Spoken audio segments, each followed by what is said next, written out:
All right, are we going to live? I think we are. Hello all and welcome back to the Women's Football Chat Live. We're back for yet more Women's Champions League action as we're into the knockout round playoff rounds.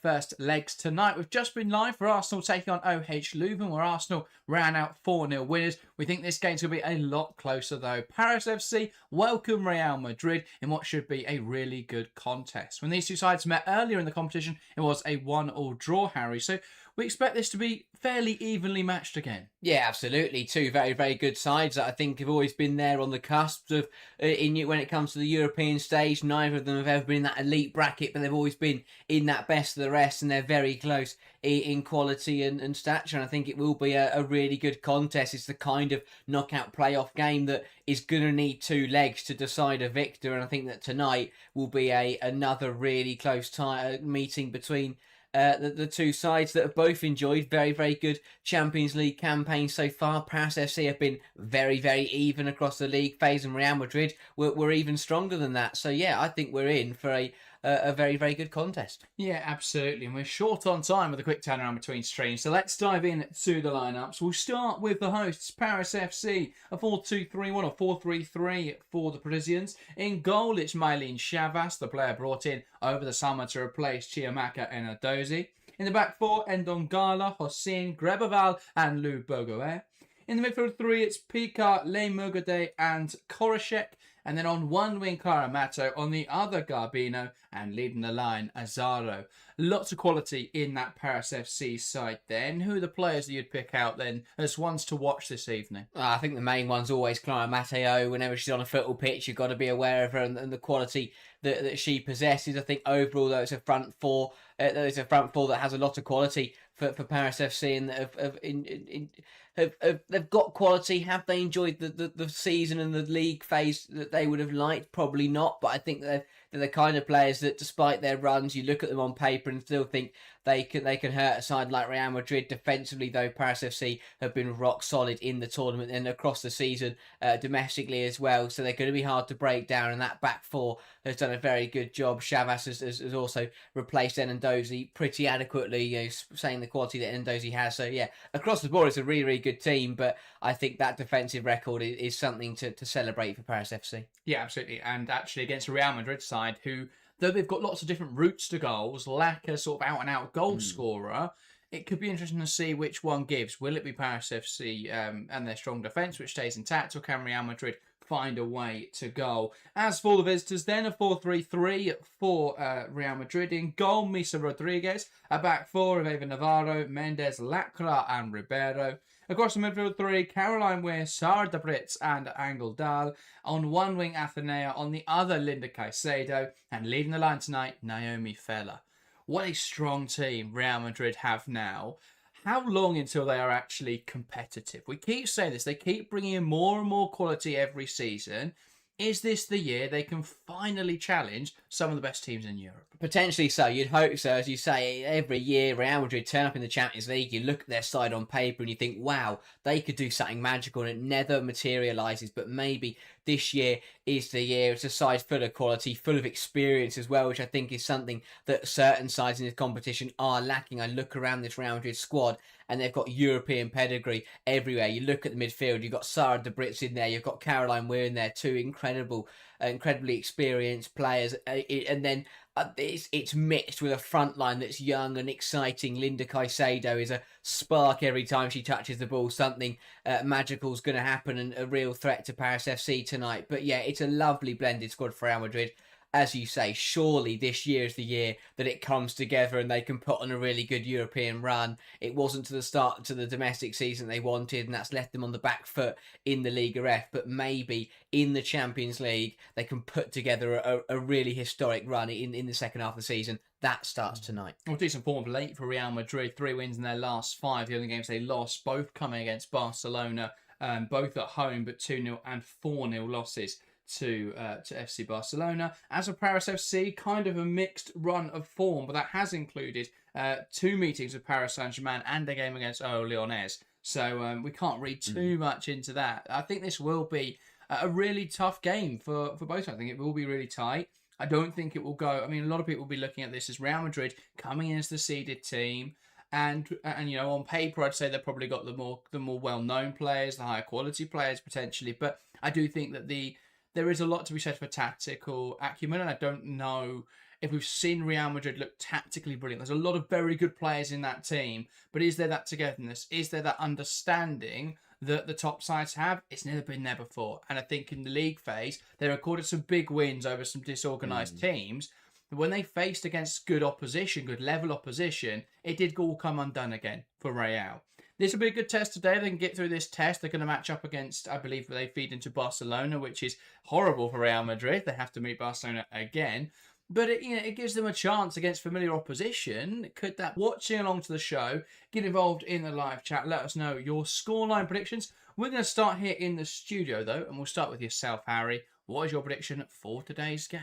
Ooh, I think it's going to be a very, very close one. As I say, hard to split the two sides, but I do think that being at home for Paris FC will massively help them, especially in the conditions tonight. It is extremely wet. The rain is throwing itself down in Paris, so I think that will help the home side, and they'll use that home crowd. So I don't think they'll win. I think it'll be tight though, and I'm going to say nothing to separate the two sides. I'm going to say a 1-1 draw in the first leg, and it's going to leave it all open and all to play for going into the second leg in Madrid. I will say Paris FC to open the scoring through Clara Matteo, who I mentioned earlier, and I think very similar to the league phase game, it will be Real Madrid late on to level the game, and I'll say a goal from Athenia to level the scores, and once again it will be the second 1-1 draw between these two sides this season. Fair enough. I think I'm gonna back Paris FC to get it done on their home turf. I think they'll win the game tonight. Maybe Real Madrid will come back next week, but I think tonight Paris FC will edge out Madrid. I'm gonna go for a 2-0 victory. I'm gonna say Azardo and Matteo to score. I think if Paris FC are gonna have joy tonight, it's gonna be through being direct. It's gonna be by hitting Real Madrid on the break. That we know they're quite an aggressive team. I mean, they're using Ava Navarro, traditionally a winger, in that right back position. So I think they could expose that tonight. I think they'll be very strong on the left-hand side, and that Matteo-Navarro battle will be really interesting. But if they can catch Real Madrid with Navarro high up the field and get Matteo in behind there, I think they can cause some real danger. So, yeah, I'm going to predict a Paris FC win, go against the grain. I'm going to say 2-0 to the home side. Yeah, it's one of those that really could go either way. I think that in these kind of ties, this is where we talk about home advantage. In the games like the one we watched earlier between OH Leuven and Arsenal, when the sides are separated by that bigger margin in quality, home advantage doesn't tend to have too much of a sway. But I think that it definitely can in these close contests, and Paris FC will be hoping that it can just give them the edge tonight. I think it is important that they walk away with a positive result from this first leg. If they lose, it puts them on the back foot massively. Having to go away to Real Madrid and turn it around next week would be more difficult. So I think it's important for the Parisians to get a result tonight. For Real Madrid, I think it's keep yourself in the tie. Even though a 1-0 loss wouldn't be a disaster, but of course they want to win. You want to be on the front foot, and you want to be able to go into the second leg with that aggregate lead. Yeah, welcome to everyone in the live chat. No score predictions coming in just yet, but 21 votes in the poll in chat. 38% backing Paris FC, 62% going for Real Madrid, and nobody predicting a draw in this first leg. So everyone thinks it's going to be decisive then, except you, Harry, who is sitting on the fence of the draw. I am sitting on the fence. You know, the evidence that we got from the league phase game, that was a 1-1 draw as well. And I think that they are two sides that are very close in quality. So yeah, I can't separate them. I'm sitting on the fence. Yeah, fair enough. Well, the two teams taking to the field to contest our second knockout playoff round match. Which side will come out on top over 90 minutes in this one, the two-legged affair, for a place in the quarterfinals, an opportunity to face Barcelona in the quarterfinals awaits the winner here. Will it be Paris FC or will it be Real Madrid? Real Madrid, very familiar with the potential quarterfinal opponents, of course, playing in the same domestic league as Barcelona. Paris FC, I believe, have only met Barcelona on 2 occasions, both of which came in a recent edition of the Champions League when they met in the quarterfinals. Both sets now. All players taking it to the field now, meaning we can get underway shortly in this game. Real Madrid, a side packed full of quality. Do they have enough though to get through tonight's tie without too much, or get through this knockout playoff round time without too much bother. Do they have enough to really take the game to Barcelona? That'll be the big question they need to answer. But they can't afford to get ahead themselves. It's going to be a very difficult game. Paris FC are a very well-drilled team. Lots of quality in that Paris FC lineup. If they can nail it tonight, they can absolutely get one over Real Madrid. And Paris FC, we're just waiting for here as they're in a huddle in the middle of the pitch and now ready to get us underway in this game. It's not quite footballing weather, is it? Puddles forming on the running track around. And that's, of course, going to have an impact on this game. You can see the players almost grimacing through the rain. But it does always favour the attackers. Goals do seem to come a little easier when the conditions are a little more slippery and mistakes are easier to make. It will be Paris FC to get us underway here tonight. Azaro from the middle, and they're going to go quite direct here by the looks of it, with players lining up on the halfway line. And it is Matteo Azaro from the middle, knocks it back, and we're underway. And they're going to go direct, looking for Ndongala, who wins the 50-50 against Yasmin. And it does take a touch there off the Real Madrid defender and out for a throw. Very aggressive start, exactly how Paris FC will want to start this game, get onto Real Madrid, make it difficult, unsettle the travelling side. Indeed. So throw in here for Yasmin. Looking at her options. And going to throw it down the line. Well held up there by Naomi Feller. And Ndongala battling away to win it back. And now Athenia beats Aldercine. Here come Real Madrid. Athenia still driving it forwards. Tries to squeeze it to Caicedo. Finds its intended target. Linda Caicedo now. Trying to create the space for the shot and just dragging that wide at the near post. Didn't really get around that ball as much as you would have wanted to. Caicedo just dragging it to the near post. Yeah, never really got it out of her feet. Tried to take the shot quickly and catch Chavas out. But yeah, caught it all wrong. But a sharp start from Real Madrid. Athenia already getting on the front foot, looking to take players on, looking to use their pace up against that Paris FC backline. And that is going to be a big threat to the home side. Now, it looked like a foul there from Myla Lacra. Going to get away with it, though. And now Real Madrid will build out from the back. Here's Mendes. Back across to Lacra, who's carrying the ball forwards now. Anglada Adebritz going back to goalkeeper Misa. And that's a misplaced pass out of play. Almost finding the manager, Pau Quesada, out for a Paris FC throw-in on this near side. Yeah, not quite what Misa Rodriguez is looking for there. You want to settle into these kind of games early as a goalkeeper, get your foot on the ball, and you know, just settle down. But that pass was skewed wide. Shabas Aldercine into Ndongala. A pass inside now. Wide into Matteo. Ndongala plays it inside. Aldercine tries to win it. I think there was a foul in there. And it was Le Mogade just caught. And so Paris FC now with the free kick. Aldercine. Looking to the left-hand side. Berger. Looks down the line. Azaro makes the run off the shoulder. Mendes, though, gets across well and just sees it out of play. Yeah, good piece of defending there from Mendes. I like that centre-half partnership a lot for Real Madrid of Mendes and Lacra. A lot of quality in there. Yeah, you've got quite a front-footed defender in Mendes alongside a much more composed Myla Lacra, much quicker Myla Lacra. So it's a quite complementary partnership. Ball inside to Azaro, tries to lay it off to Le Mogade. Ball in from Ndongala, cleared away.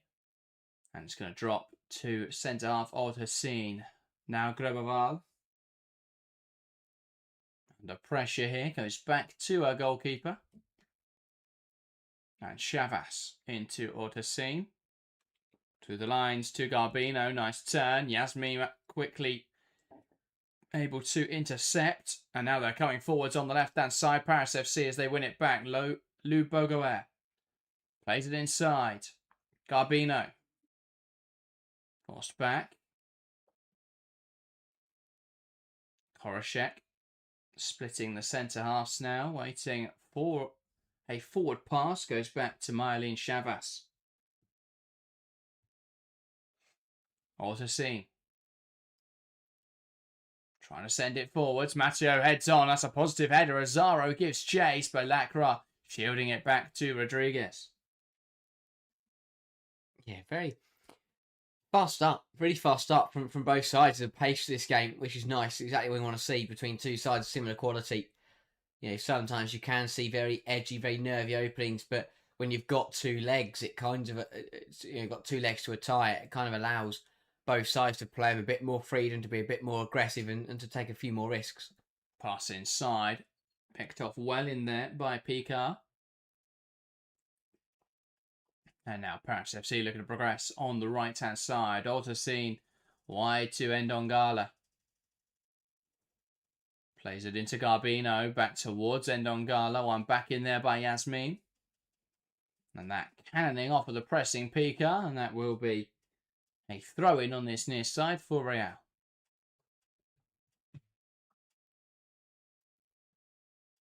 And, well, Pau Quesada engaging in some debate with his players. Airing a few frustrations. Garbino. Nowhere really to go there. Athenea wins it back. Good work from Mogade. And that's out now for Paris FC. Or I think it's come off late. Mogade. That's offside. Cool. And that will be a Real Madrid free kick. Yeah, just in that give and go there. One of them just drifting offside. But Real Madrid, Paris FC have settled a bit quicker than Real Madrid in this game, as expected. They're the home side. But Real Madrid just struggling to get a foot on the ball at the moment and really get into this tie. Ball bounces through the lines. Cleared away by Grebeval. Athenea. Into Naomi Feller. Wants to knock it past Autoscene. Feller needs support. Loops it in there. Weir can't get there. Navarro back towards Angeldal. Through the lines, looking for Ava Navarro. Poked out of play well by Lou Boguer. Yeah, much needed corner for Real Madrid. Bit better, getting the ball down. Not a bad ball through. And yeah, decent tackle from Boguer. Gets back in. But Real Madrid, this set piece, chance to threaten. Scored quite a few from corners already in the Champions League. Indeed, Caroline Weir over this, head away by Azaro. Not a great delivery. And no issues there for the Paris FC forward. Just head that clear. Throw in on the far side, and Ava Navarro across to take it. Goes down the line to Weir, who can't hold on to that ball. It's poked out of play by Le Mogade. Throw in. Fella bringing it under her control. One back in there by Azaro. Tries to touch it down the line. Navarro wins it back. It's been a very stop-start game. Both teams just giving possession back too easily at the moment. Lacra. Angeldal. Tries to find Athenea, and that is a poorly placed pass from Philippa Angeldal. Yeah, again, Real Madrid just struggling to get the ball down and play the way they want to. They've got to settle at some point. Luckily for them, Paris FC haven't really managed to put anything together yet. But just, yeah, as you say, there's a pace to the game, but it's almost rushed a little bit and things are being overhit. But rather than one side just taking a moment and calming down, Real Madrid knocked out for a throw and immediately Paris FC have picked the ball up and just thrown it back into play. And a foul in there. Picard dragged down, and that will be a free kick now. Picard just escaped from Caroline Weir, who let her frustrations out, dragging her down. And a free kick now. Can Paris FC springboard some sort of attack from this situation? Autoscene. Picard dropped initially, trying to create the angle. Ndongala now, knocking it across to Grebeval. Boguer. Chavas sending it forwards. Touchdown in there, looking for Boguer. It was just a little behind the overlapping fullback. So free kick now. There was an offside flag there. Anyway, on Azaro. Angeldal. Back towards goalkeeper Rodriguez, who's under pressure here and has given away a corner there. No, it's kept alive here by Paris FC. Garbino. What's been given here? It is a corner for Paris FC. And the assistant referee making the right call. Rodriguez should have played it early. She had a bit of a difficult time getting to that ball and was almost caught out and gives away a needless corner. Yeah. Really messy. Not really sure why she held onto it for so long there. Corner now for Paris FC. Ball in towards the back post. A strike on goal! And what a hit that is! Corner delivered to the back post. And I believe that was Le Mogode who just struck that with some venom. Paris FC 1, Real Madrid 0. A cannon of a strike. And Real Madrid fall behind here from a needlessly conceded corner. And Paris FC release a cannon into the back of the net. Brilliant movement there from the midfield player who struck it with venom. And it was Koreshek, sorry, not Le Mogode. What a hit from Koreshek, who fires it home. Brilliant. What a strike that is. The movement was top class, but no goalkeeper in the world saves that. Caught it so sweetly. Corners put into a great area. It was just swung deep and met superbly. What a way to take the lead. Le Mogode coming forwards here, and Paris FC have started brightly. Garbino with the assist for the last one takes aim, and it trickles wide. And they're looking here to capitalise on some early Real Madrid. Well, it's just poorness, really, is the best way to describe what we're watching from Real.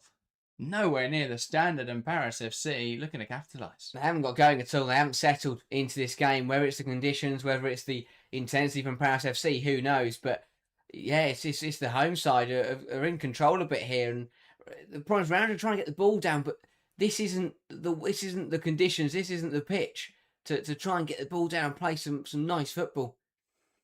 Paris FC are really that fast pace. The game is just constantly moving at the moment, and that's suiting the home side more than it's Real Madrid. Yeah, absolutely. Throwing now towards Garbino, which is not how to play by Yasmin. Throwing now again for Paris FC.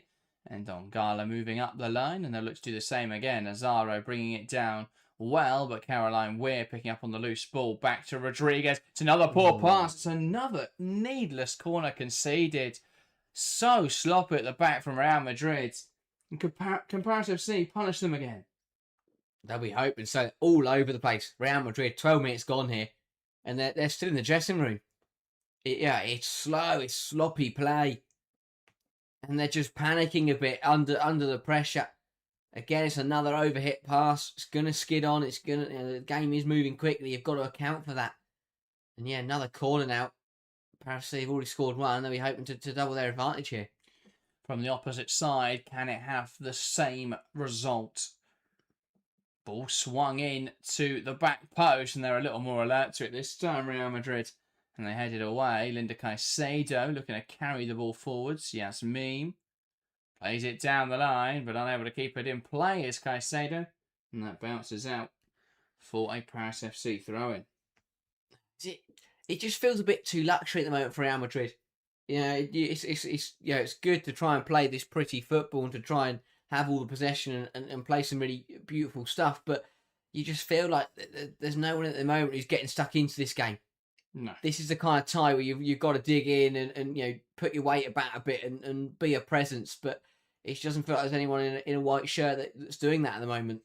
Yeah, a bit of a contest in midfield there. I think Le Mogode just ended up injuring herself, making a tackle. Big challenge there from Endon Gareth, knocking it out of play. But yeah, there's been intensity to Paris FC, which hasn't been there at all with Real Madrid. Too slow. And Paris FC punishing that at the moment. Throwing back now to Mela Lacra. Carrying the ball out of defence confidently. Lays it into Sarah de Brits.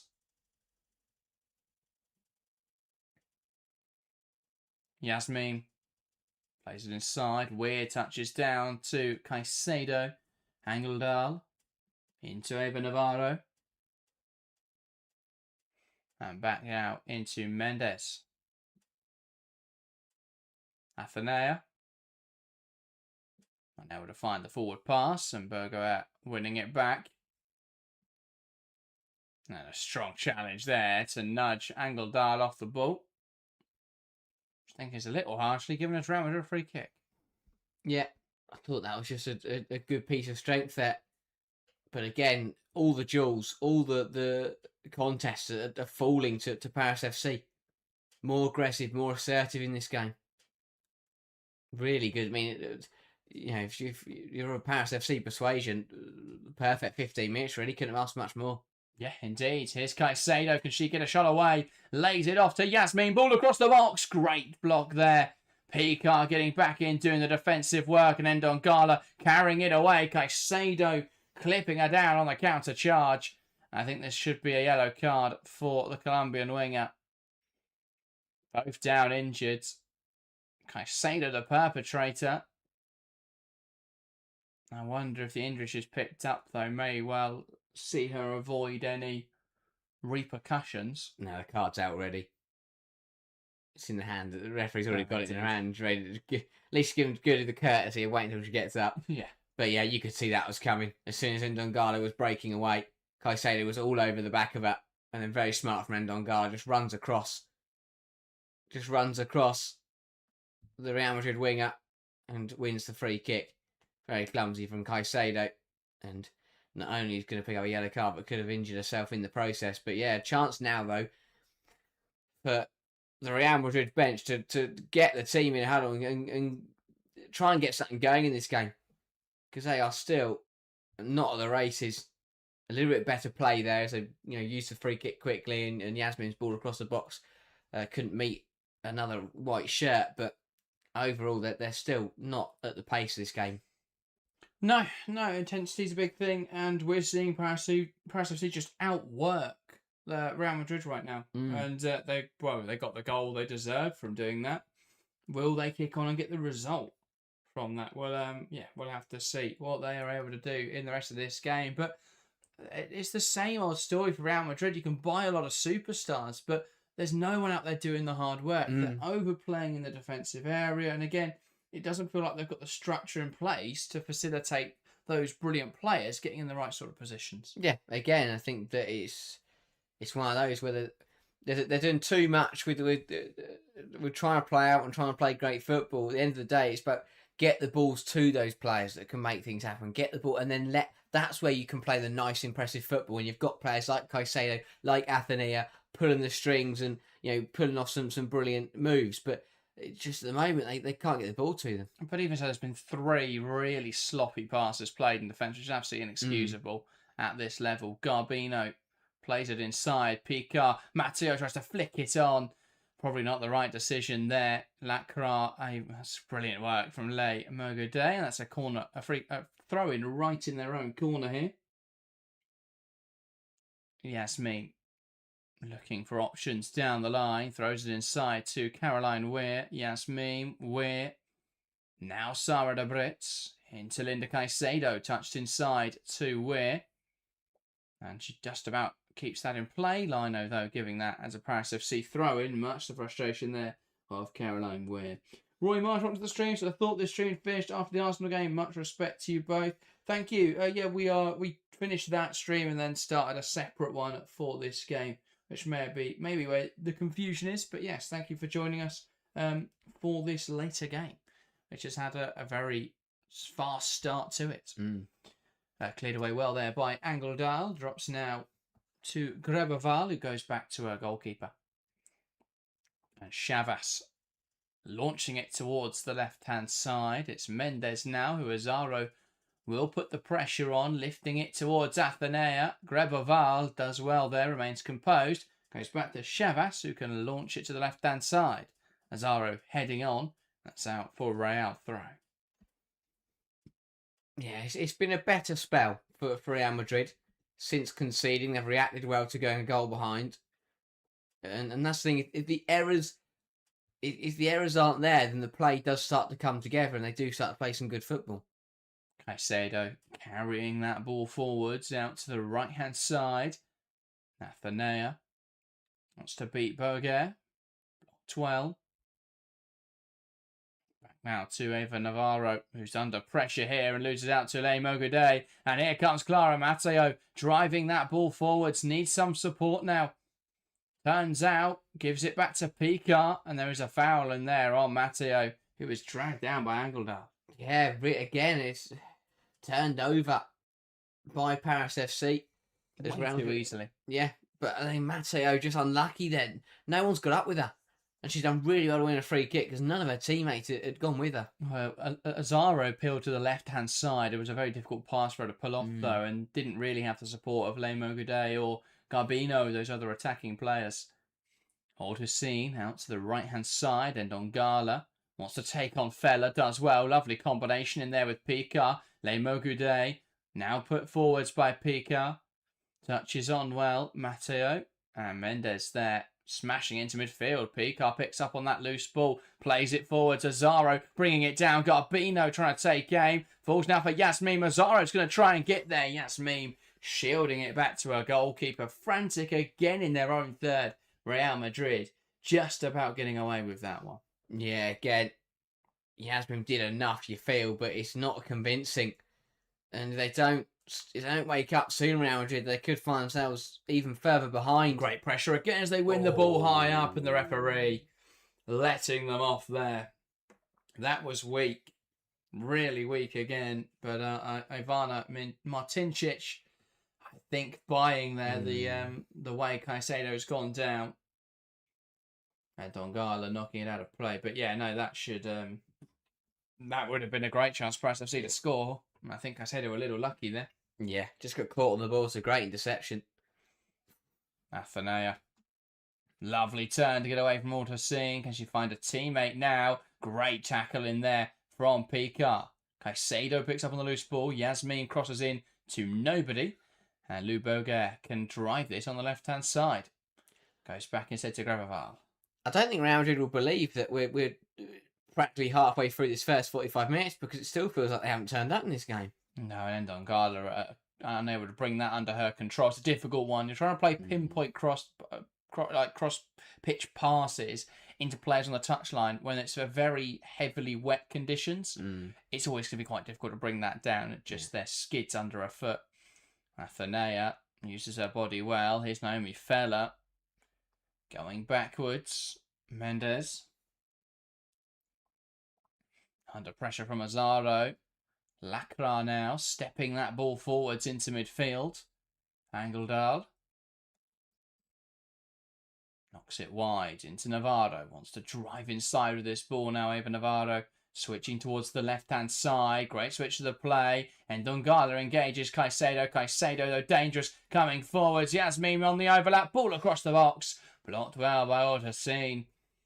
And that double up there from Real Madrid causing issues. And Linda Caicedo, the catalyst, as Real Madrid try and kick this game into life. Yeah, much better from Real Madrid down this left-hand side. That's the second or third time that Yasmin has been able to get away towards the byline, and a crucial intervention from Aldercine because the Real Madrid players were queuing up in the 6-yard box to get on the end of that cutback. Corner now. And that is swung towards the back post. A really poor delivery, overhit. And Picard sees it out for a Paris FC throw-in. Yeah. Too much on that from Angeldal. Again, it's going to be a difficult ball to play in these kind of conditions. But it's just, got that one massively wrong. Indeed. So, Berger over to take the throw. Coming down the line. Great hold up from Azaro. No, she's forced into knocking that off by Mendes. Now Navarro with the throw-in. Goes short. And that's cleared away well. It'll be another throw for Real Madrid.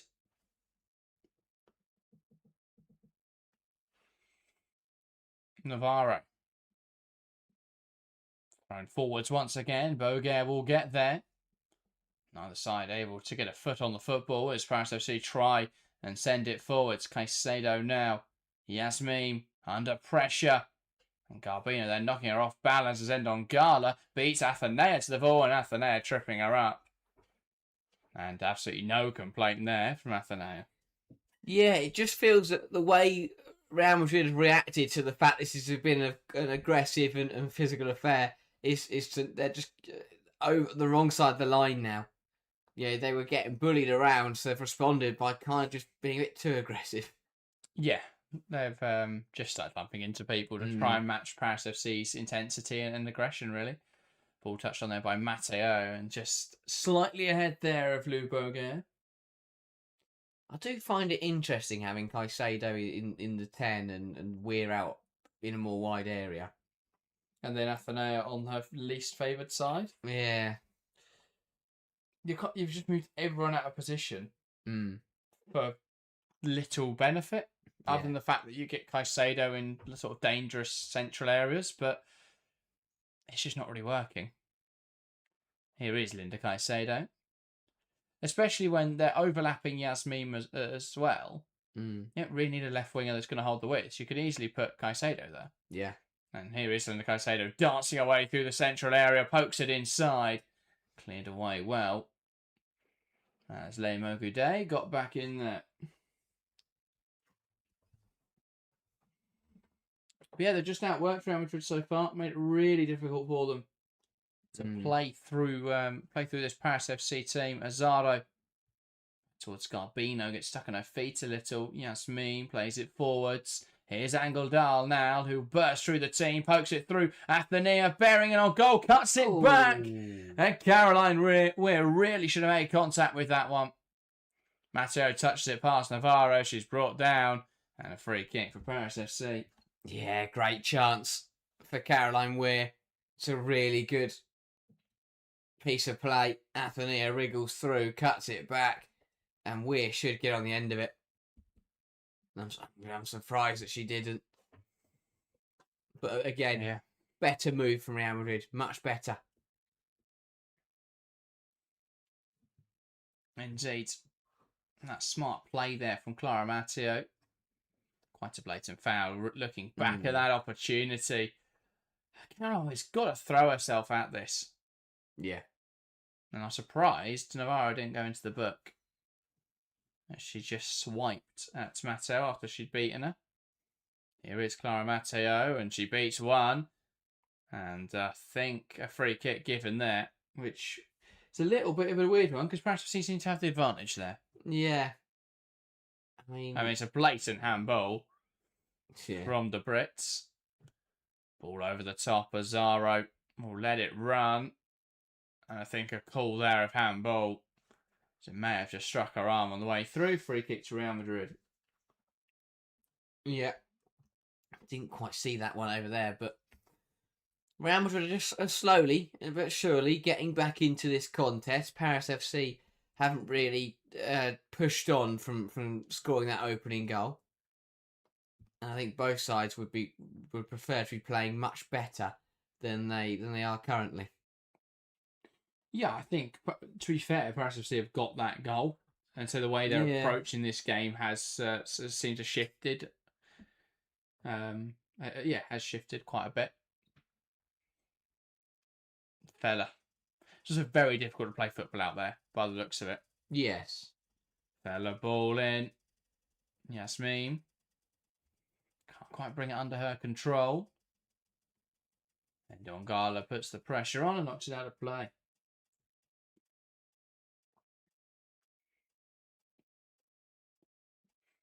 And Yasmin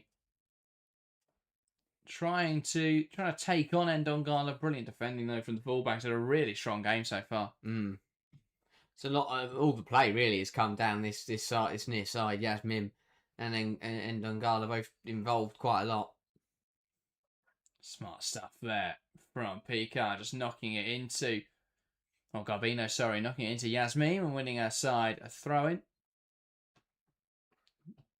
And then Ndongala picking up the sodden ball. They're going to go up the line.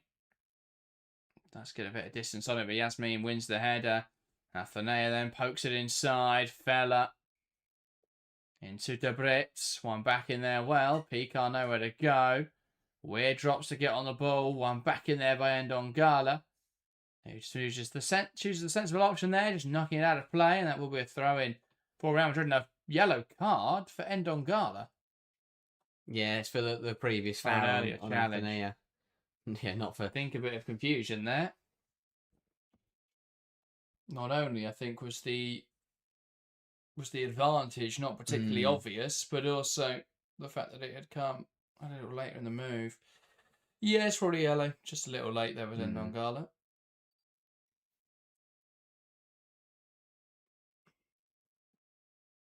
Yasmin throws it into Athenea. One back in there by Ndongala, and they look to break now. Azardo.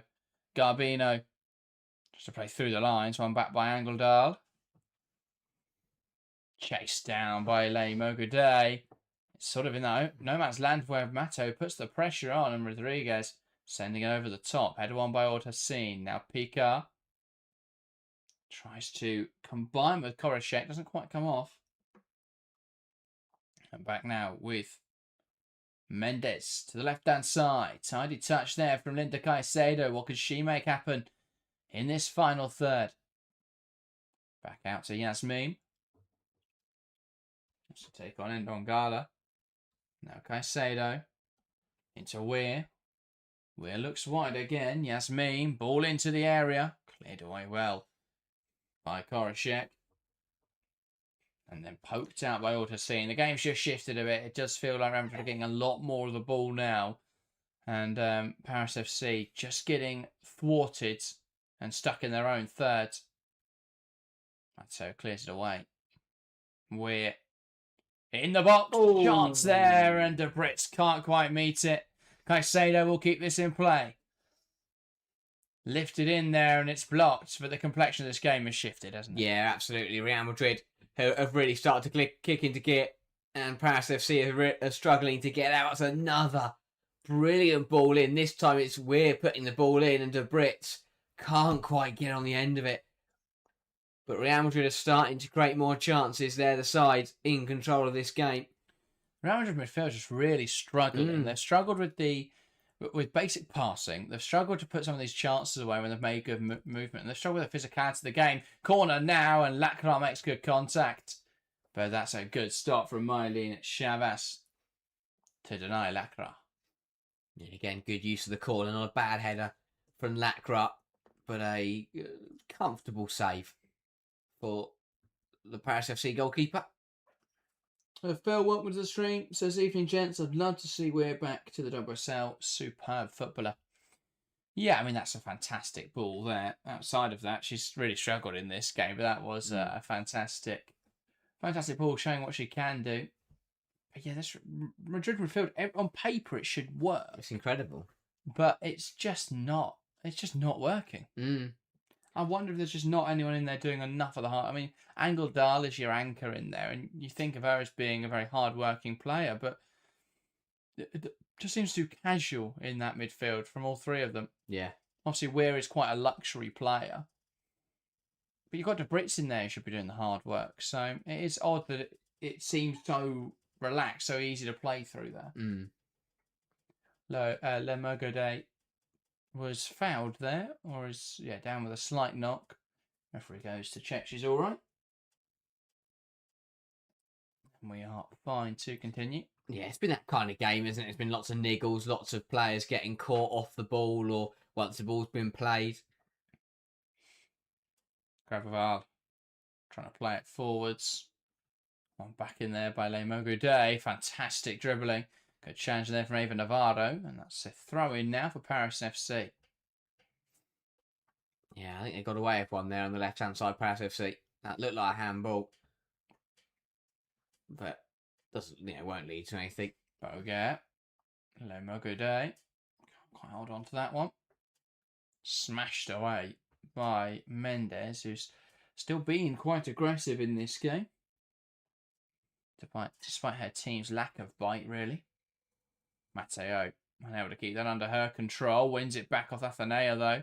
Ball forwards into Garbino, who tries to bounce it into the path of Boguer, and it exchanged hands quickly. It's back with Paris FC. Garbino through the lines into Le Mogoudet. Brilliant work. Puts it into the box, and that's a poor delivery.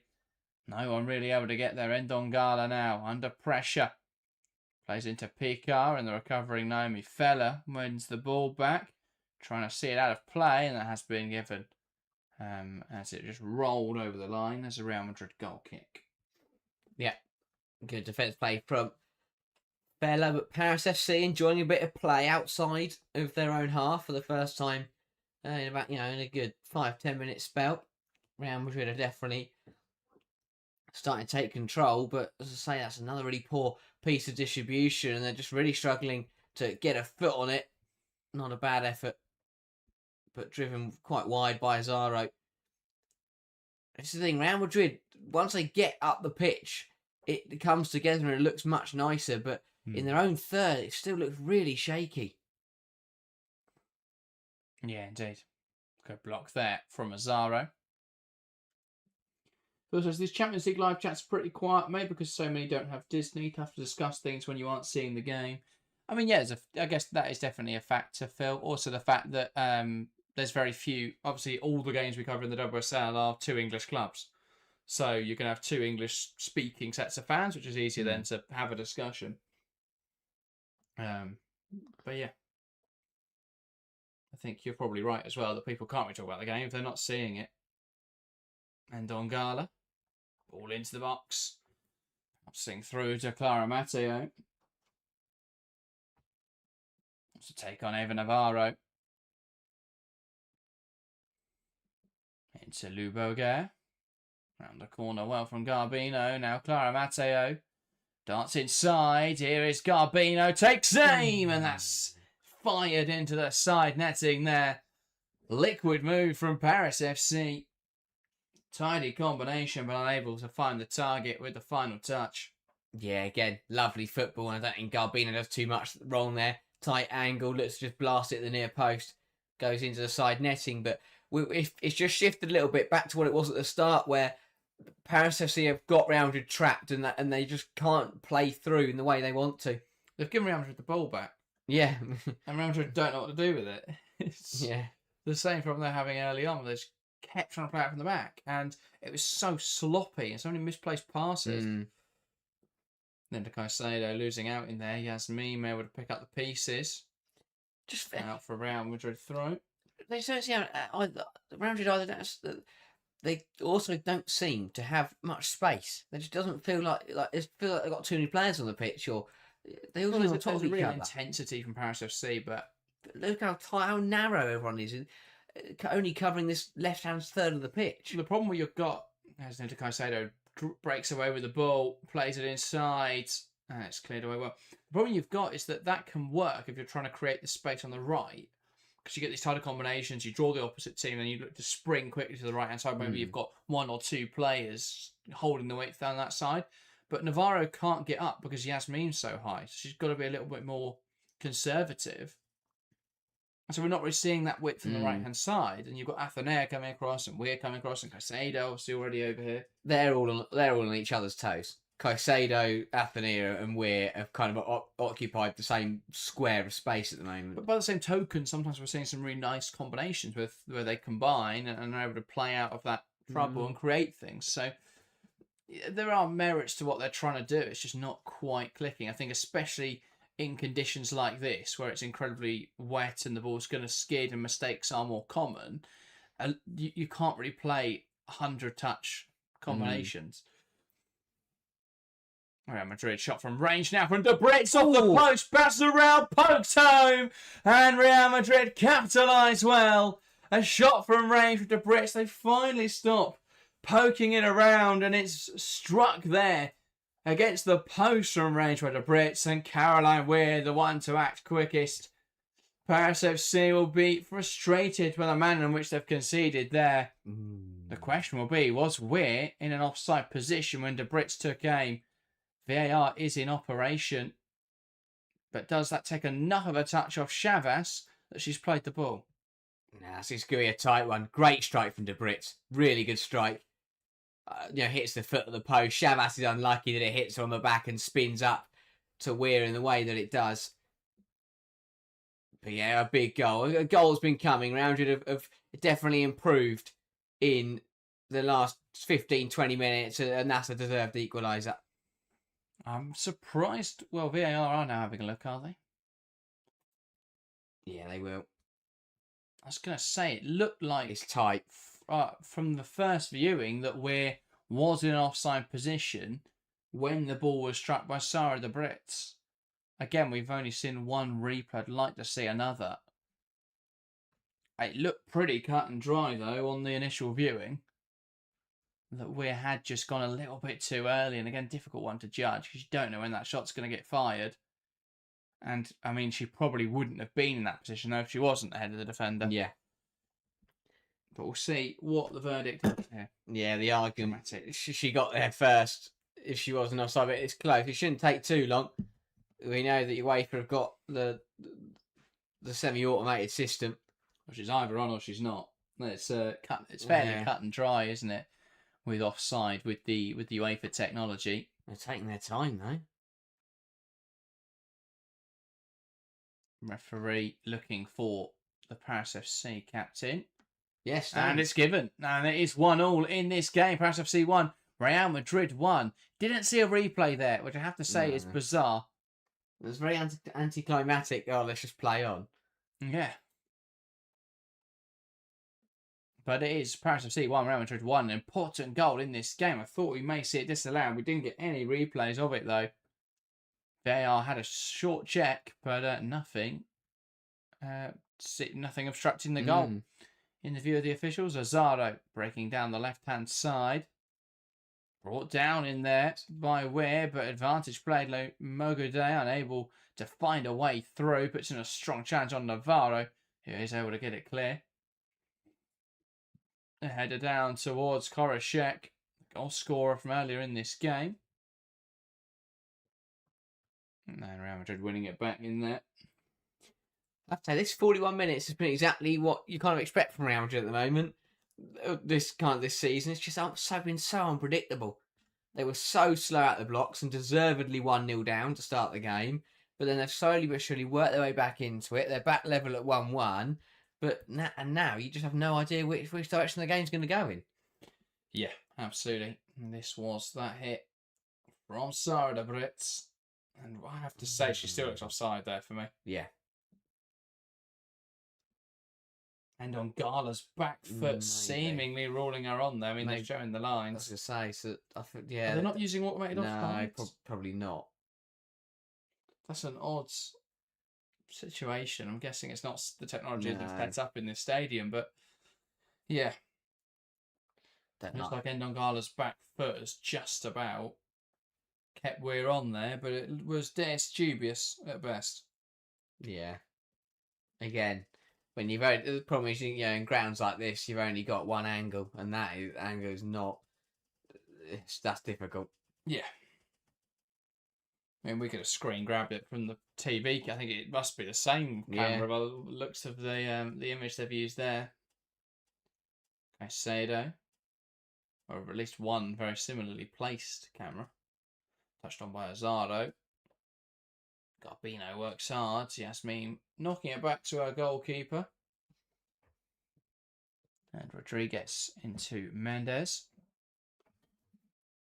Now Caroline Weir. Back to Myla Lapra.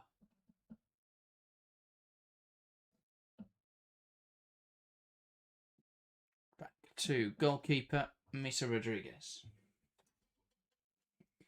Because at least with DAZN, you've got so much other football. I'd subscribe for that, but I can't justify a sub purely for Champions League. Not a big fan then of Disney shows, Phil? Watch Frozen.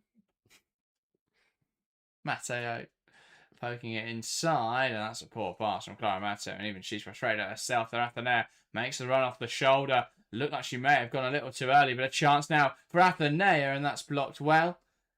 As Older Singh gets in front, and as we expected, the flag does go up afterwards. Yeah, just went too early. You could see it as soon as before the ball's already played.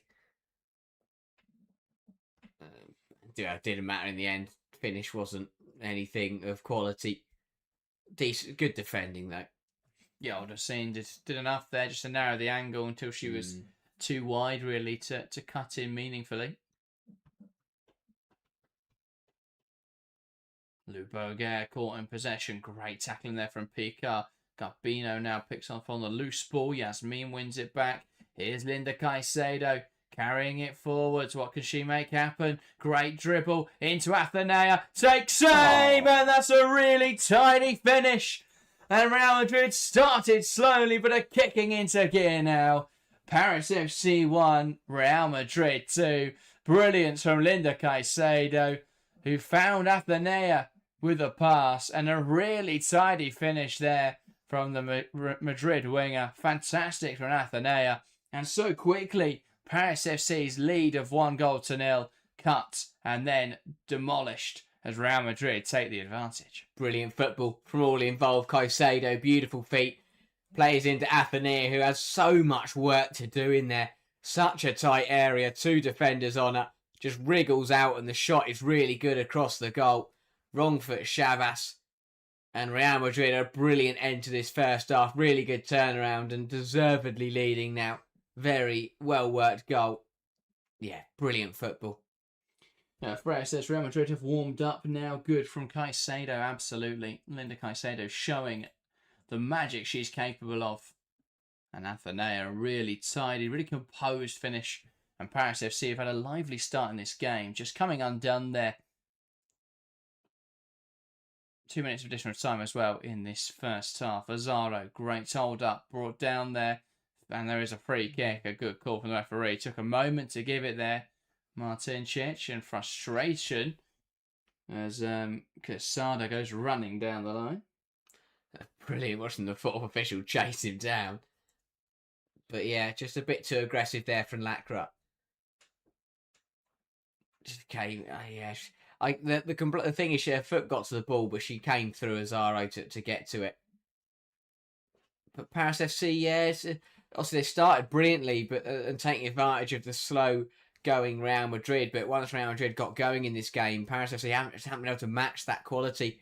They've had a couple of moments where they've managed to pin the away side in, but apart from that, it's Madrid have enjoyed the bulk of the play.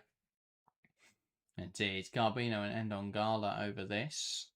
Garbino's made sure to scuff up the spot there. Love that. Referee didn't mark it where she wanted it, so she's moved the marking. Moved the spray. Just picked up the spray and moved it. Garbino then laying it forwards. Good delivery. Trying to catch Real Madrid out. Yasmin, though, able to pounce. And that had gone there as Athenea tried to keep it in touch. But that is the half-time whistle here in Paris. Paris FC 1, Real Madrid 2. A great start to the game here in the Stade Charlotte. An early goal from Koreshek as she lashed it home from a corner. Gave Paris FC a deserved lead, and that intensity kept them alive until the last 6 minutes of the half. Caroline Weir poking home a Sarah de Brit's shot that hit the post. And Athenea on 45, a tidy move between herself and Caicedo, which Athenea provided the final touch on as Paris FC let that lead slip and Real Madrid took advantage. At the break, it's Paris FC 1, Real Madrid 2. Yeah, very good half, as we expected. We're talking about being a competitive game, a close game between two sides that have enjoyed some very fine contests. Obviously, the draw earlier in the league phase, but yeah, a really strong first half from both sides, chopping and changing as the half went on, and 3 goals already in this contest is exactly what we want to see from this kind of game. The shackles are off for both sides, which is good to see. Sometimes these games the pressure can get to sides, but they're both playing pretty freely, trying to be positive, and yeah, it's made for a very exciting game. And Real Madrid deservedly leading, but Paris FC are still in it. It's still very close. Exactly what we asked for, really. Yeah, absolutely. Sharon Dawes says Paris FC allowed the game to become too transitional against players like Athenea and Caicedo with pace. It's asking for big trouble. But equally, Paris FC thrive on those same moments, and you can open Real Madrid up defensively as we saw them do. I think their problem was they didn't give Real Madrid enough of the ball. Real Madrid had the ball in their own third, it all went, really poorly for them. They should have just kept kicking it back to every time they got it, really. But yeah, it was frustrating to watch there because PSG started faster and they dominated that midfield battle. But Real Madrid just able to find that some moments of quality right at the end of the half there that made the difference. Yeah, absolutely. I think that it obviously the 2 goals in the 6 minutes was very impressive, but it was the way that the half went on that Real Madrid bounced back, and I think that it's a difficult thing to do when you're up against it. You're away from home, and the hosts take the lead early doors. You can get bogged down a bit, but they reacted well. They dug deep. They worked their way into the game. Once they started to match the aggression and match the intensity, because of the quality difference, they've probably got a little bit more quality in certain areas, especially. I look at that midfield 3, but once they matched that intensity, the game leveled out a bit more. And then, as the half went on, Real Madrid, got better stride after stride, and Paris FC just couldn't really keep up with them. And I think that, as you say, the quality, in the final third really making the difference, especially with that second goal.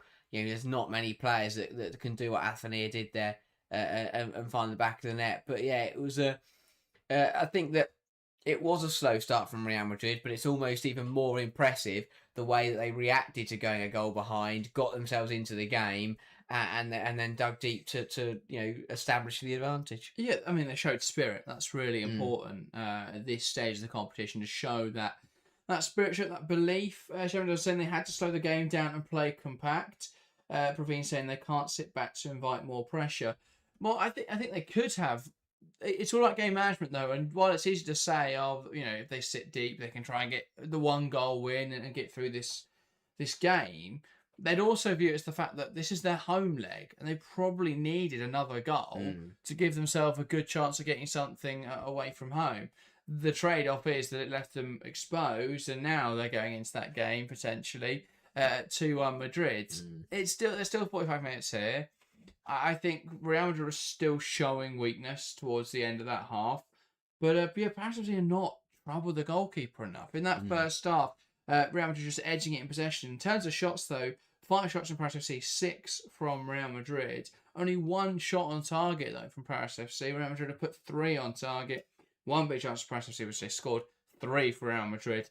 They've only missed 1 of them. So it's been a good half for attacking players. They've finished their chances, but a bit messy for everyone else, I'd say. Yeah, as you say, I think that the first shot was absolutely brilliant from Paris FC. The goal was struck so well, hit with some venom. And if every other hit was hit, if every other strike was hit like that, then they'd have probably scored quite a few more. But just lacked a bit of clinicality, lacked a bit of. I'm trying to think, not belief, but in terms of that a bit of dryos, the goal they scored was hit so well, and no one else has seemed to just hit the ball with that conviction. Convictions, shots have been tame, or they've gone wide, or they've got skewed off wildly. And I think that sometimes in these kind of conditions, if you can just hit it hard and low, or just get the power behind it, that the pace is going to be there. You don't need to fizz it. Floating it as well is going to be way too difficult to do with the conditions. Just hit it hard and low, let the surface do the work, and you're going to trouble the goalkeeper. It could deflect, it could skew off, but too many times in that final third, Paris FC either overplaying and not getting the shot away, or just the shot lacking a bit of conviction, lacking a bit of quality, and letting Real Madrid off the hook for in certain areas where they looked really, really vulnerable. Yeah, there are multiple corners, as we see the one that went in for Paris FC that Real Madrid conceded from playing a pretty poor football out from the back. I don't think Paris FC did enough to capitalise on Real Madrid really struggling to play. Real Madrid obviously stepped up their performance as they started to adjust to the game and adjust the conditions, and we've seen a lot less of those mistakes. We've also seen less of Real Madrid having the ball in their own third. I think that has had an impact as we move forwards in this game. But yeah, the response now for Paris FC is going to be really interesting. What do they look to do in this second half? Do they try and be ultra aggressive? Do they conserve a little bit more? Because we have seen both Real Madrid's goals came on sort of fast break situations. And yeah, I mean, leaning into those transitions has given Paris FC opportunities, but it's also left them a little bit open. Yeah, exactly. I think that they've had a couple of themselves, but they haven't threatened. And when you don't threaten, you open the door for the opposition to come in and cause problems from their breaks. And obviously, the 2 goals came through that, but the warning signs were there as well before the goals came along. There was another one for Weir that she missed. It was Yasmin who cut the ball across, and Weir missed it, and then it was Weir who was cut the ball across for the second big opportunity that the Brits couldn't quite get on the end of, and they were the warning signs to Paris FC that they were too open, that Real Madrid were going to get opportunities to cut them open and to cause them problems, and they didn't react to those. They didn't shore up after that, and then eventually, the next break that Real Madrid come on, they do make the difference. They do hit the back of the net, and they get punished for it. And I think that credit to the Brits here, because Real Madrid have done a lot of passing it around, and yes, their combinations are nice, but almost overplaying it sometimes in around the penalty area. The Brits just hits it, goes for goal, hits it nicely, hits the foot of the post, and it bounces up for Weir to follow in on the rebound. But I like that from the Brits. Had the space, exactly what I'm talking about. Hit it hard and low. You're going to cause a problem. Didn't go in herself, but it hit the post and allowed Weir to get in on the follow up. And yeah, it was a deserved goal at that time. And then the fact they pushed on and went and got the second.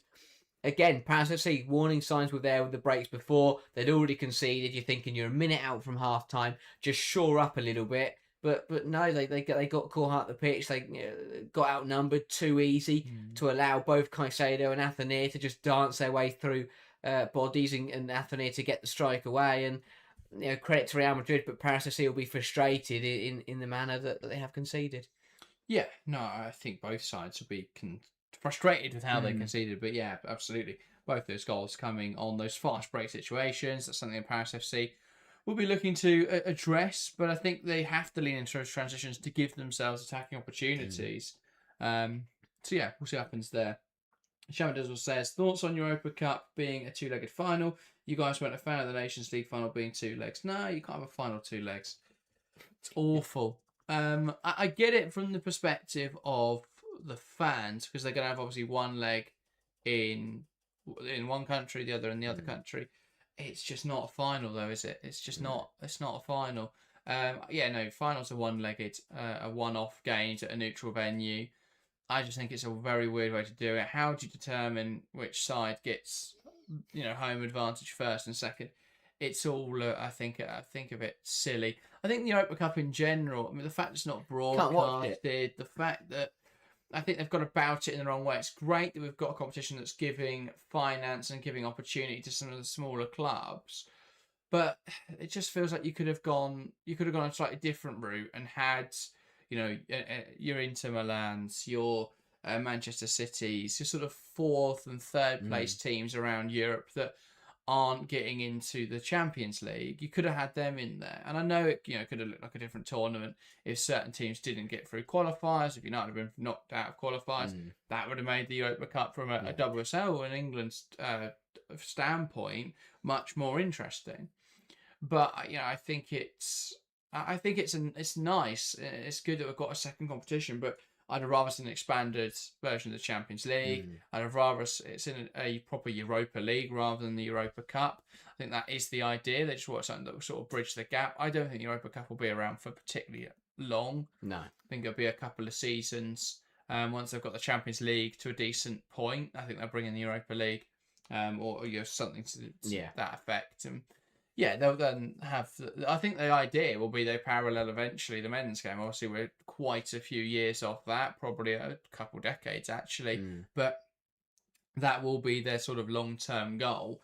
They need the domestic leagues to grow quicker first, because you can't have 3 European competitions in leagues that are like 12 to 14 teams, because then half or over half of the league it will be qualifying for Europe. I mean, take the Premier League at the moment, where in a good season 10 teams can qualify for Europe. That would be all of the WSL clubs apart from the one that gets relegated, and one other. So obviously that's a long-term goal, but it definitely feels that's the way it's going. But yeah, the Europa Cup's been a bit of an odd one. Stefan says Inter Milan lost to Herken last round of Europa Cup. They did, sorry, yes. they were in it. But you could have had more teams like that in the competition, more spots up for grabs for the fourth place teams in those top European leagues. And had a proper sort of Europa League competition. It would have been nice as well to see something like either the teams that got knocked out in the Champions League phase, or the teams that get knocked out of these playoffs, if they were then knocked down to some sort of Europa League, would be fun. But alas, Shamil says, I think it'll be a Frankfurt Hammarby final. That'd be a great game, to be fair. Two very decent sides. And obviously Hammarby have been sort of gutted in this January window, and Frankfurt are still very strong. So probably would back Frankfurt in that game. But yeah, we'll I think Europa Cup's a very interesting competition.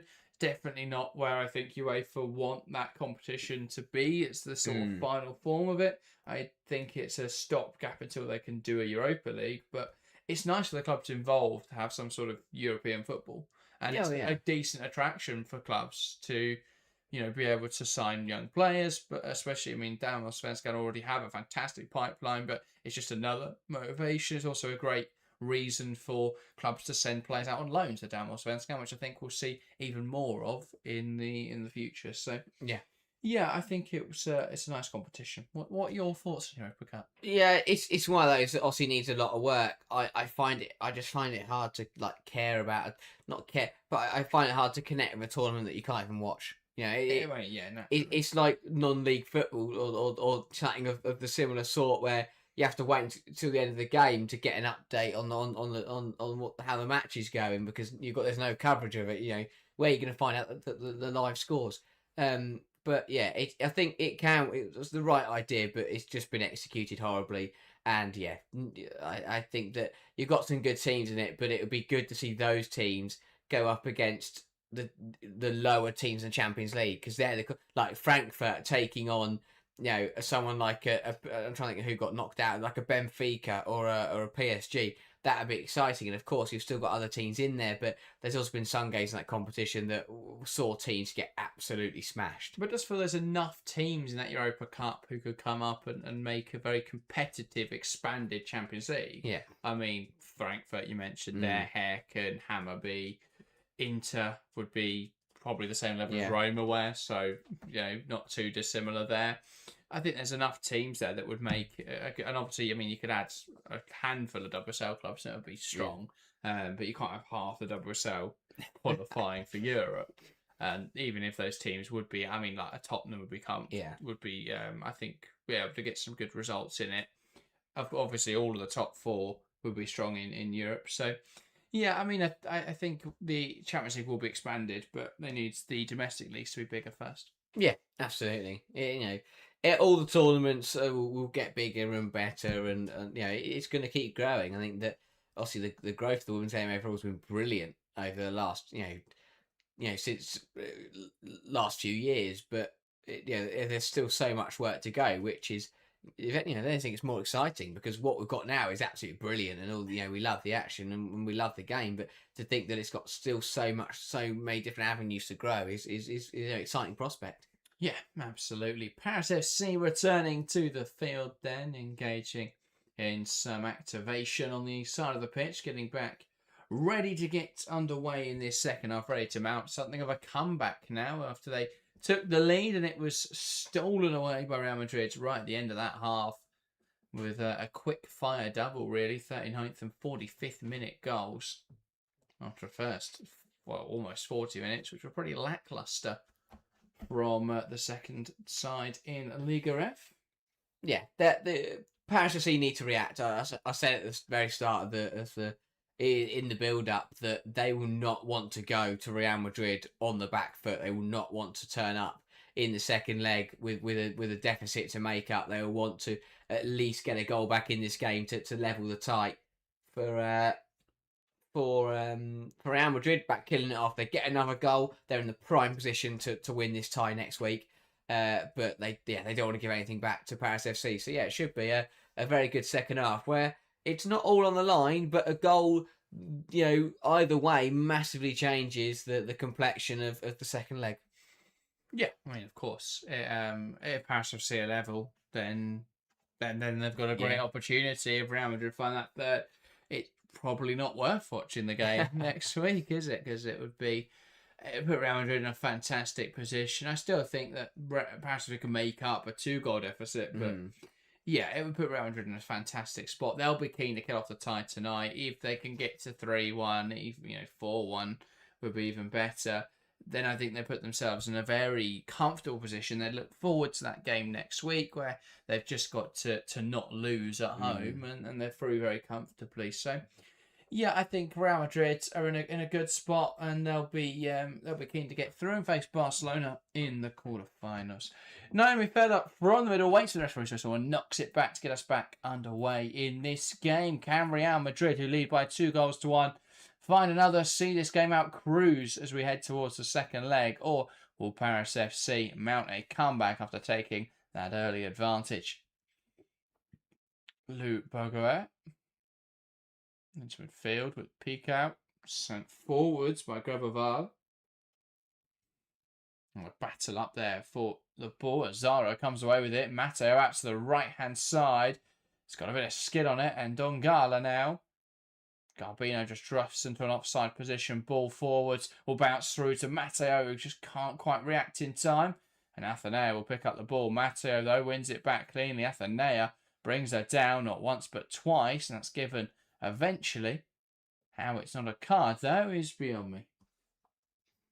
Yeah, aggressive from Athenea. First one wasn't terrible. The second pullback is what isn't given. Matteo not happy, but Paris FC was an opportunity to put the Real Madrid backline under a bit of pressure here. Ball floated in there, then headed away well. It's going to drop for Autoscene. That's cleared away.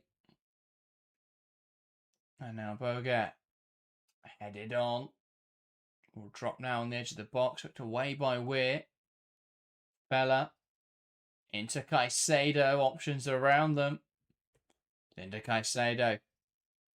Carrying it forwards and unable there. Wriggles through 2 players, unable to find space for the shot. Yeah, again, really tricky feat from Caicedo. Well dealt with by the Paris FC defence. Just looks dangerous, doesn't she? Every time she touches the ball, Linda Caicedo. Yeah. I mean, a magical footballer. Linda Caicedo. Been saying it for years now. We'll keep saying it until she retires. Fantastic player. Hopefully we'll one day see her in the Women's Super League. Ball through from Angeldal. Claimed well by Autoscene. Sending it long and Azaro gives chase. And Mendes can knock it back to Misa Rodriguez.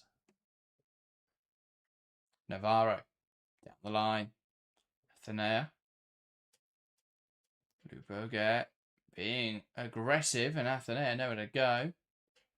Boget dragged down and the referee running in to give a free kick. Yeah, diffusing the situation immediately.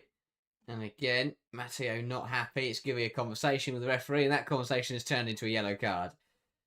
So I'm not sure she said what the referee was looking for there. No. And I think there the referee frustrated with Matteo's continuous asking. I mean, I thought the captain was allowed to talk to the referee. There's no foul there, so it must be for the conversation. So, I mean, there is a foul, sorry, it's on Lou Boget, but must be for the complaint there. Clara Matteo that she's booked, and that is, yeah, fascinating. We don't know what she said, but no.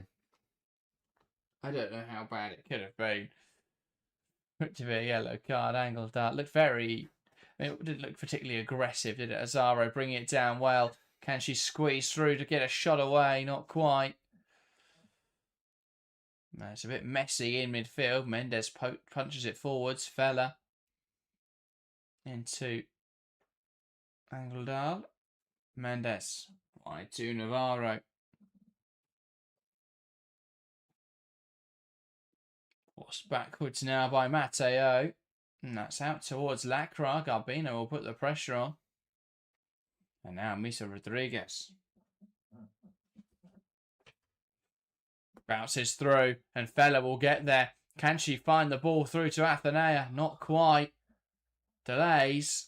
Trying now to squeeze it across Athenea, bearing it on goal. Great tackle from the recovering Boguer, but that should have gone over the top earlier from Naomi Feller. Yeah, absolutely. Athenea was screaming at her when Feller initially got on the ball. Should have played it then.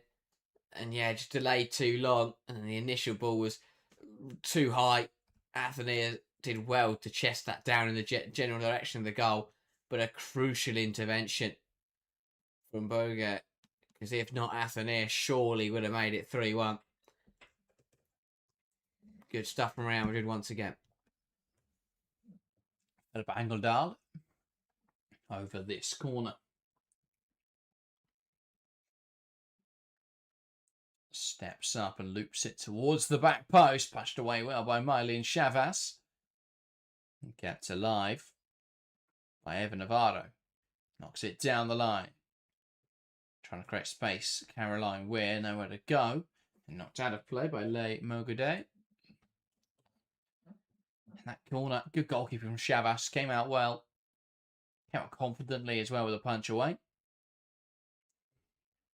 Feller does well there to get around the defender, and a penalty to Real Madrid. Grebeval just catching a really smart work from Naomi Feller. Got around the centre half, and I'm not sure Grebeval meant to make any contact with her, but it's a clumsy one, and VAR will have a look. The judge, if there was any intention. Yes, Feller does really well. Was there the pull though? Yeah, it's a penalty.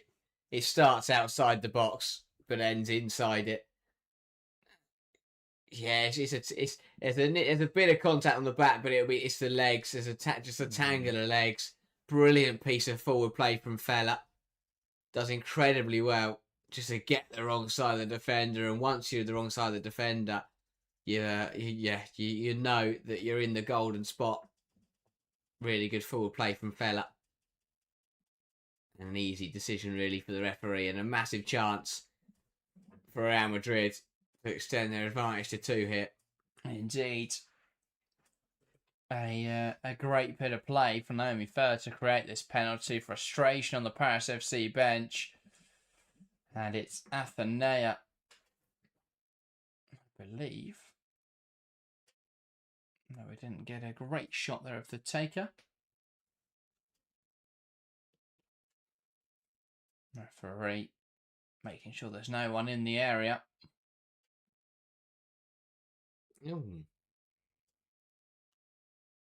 And it is Eva Navarro from 12 yards. Referee still waiting here, I think, for a verdict. Yeah, they decided to have another look. VAR, and she's going over to... It's a corner. Is it? Or is she looking at the screen? Oh, free kick. Free kick. It's outside the box. So a VAR decision, no penalty for Real Madrid. A decision is that the contact must have been outside the box. And there wasn't sufficient contact inside the penalty area for a penalty. So just a free kick for Real Madrid. And Eva Navarro is ready to step up there from 12 yards. Won't get the chance to. I'm not sure about that. That's come very late. The penalty was set up. Everyone was ready to go. And then they decided that I'm not sure about that one. I said, yeah. It's a weird one as well to not get the official to go over and have a look. And there's 3 a couple of players on the floor there in front of Mylene Chavas. But also, if they were still checking that whether it was in or out of the box, why they wouldn't set up the penalty? They'd make the referee wait. That one really that one surprises me a lot. Well, I guess if the players just decide to set it up, not the referee, it's not a lot the referee can do. I know, but she dug on the goalkeeper in the line. She was making sure they weren't peeking in the penalty area. And then she got the call down. The free kick was wasted as well. Shot now from range from Athenea, and that's wide of the mark. Yeah, didn't catch that quite. Real Madrid really not using that free kick. Well, I mean, the other thing that caught me out was I thought it wasn't. I said that was in the box, to be honest. Some odd calls tonight. Yeah. Looked like Weir was offside. Looked like that was in the box. VAR not really fulfilling its purpose. I don't think we've got any clarity. They've actually made it more ambiguous. That's my problem with it, because I think the referees absolutely nailed that penalty call, but instead, It's been an odd one, and the fact we've seen no replays. Like, we got 1 or 2 for the penalty, we got 1 for the Caroline Weir goal. And we got 1 shot from VAR in the win. Yeah. Hopefully we'll get 1 shot of VAR later on that penalty. But I mean, I'm not sure how they've deduced that there's no contact whatsoever inside the penalty area. It's the lack of transparency again with VAR, where we don't even know if there is a check, and then suddenly the penalty's not happening anymore. Great hold up here from the Brits. Possession 1 back. Now it's with Caicedo, though, who spreads it wide. Athenea cuts in. That's one back well by Groboval. Well, I don't know if it's the fact, this new coverage thing with ESPN and Disney, but yeah, it used to be that if there was a VAR check, that it would be, it instantly put on the bottom left, and then while the check was being made, you'd get the shot of what VAR were looking at and the shot of the on-pitch stuff, but you don't get any of that anymore. It just looks like they're making it out on the spot. Disney for you. No, there's just no substance there. And we've got a handful of camera angles, but yeah, it feels like there is such a lack of transparency on those VAR calls, and on this game tonight. Bogat. Hey, Mogoday. Bogat. Nowhere to go. Thrown for Paris FC, taken quickly. Matteo puts it across the box. No one gets there. Cleared away. Azaro plays it forwards. Can they fashion a chance now? Garbino has ran that out of play. On Gala was looking to pounce on that in the area, but it has gone out of play. Yeah, again, good response from Paris FC, and maybe they can use the fact that penalty wasn't given to their advantage. That looked like it's going to be a big momentum shift, but they seem to have woken up a little bit, and they've got to react in this game. They've got to do well and just try and at least only go into that second leg trailing by 1 goal. But they will desperately want to get another goal in this, to get a leveller in this game. Indeed. Athenea engaging in some sort of somewhat heated discussion there with Pau Quesada. Still going. And the opposition manager decided to give her an result. Maybe explaining a decision there. Odd Hussein into Ndongala. Garbino bounced it back to late Mogoday. And the referee awarding a free kick there for Paris FC. As Angeldal commits the foul. They're slowly working their way back into this game, aren't they, Paris FC? Just ever so surely, you just feel that the game's evening up again. And Paris FC wanting to perhaps exploit that here with a substitution.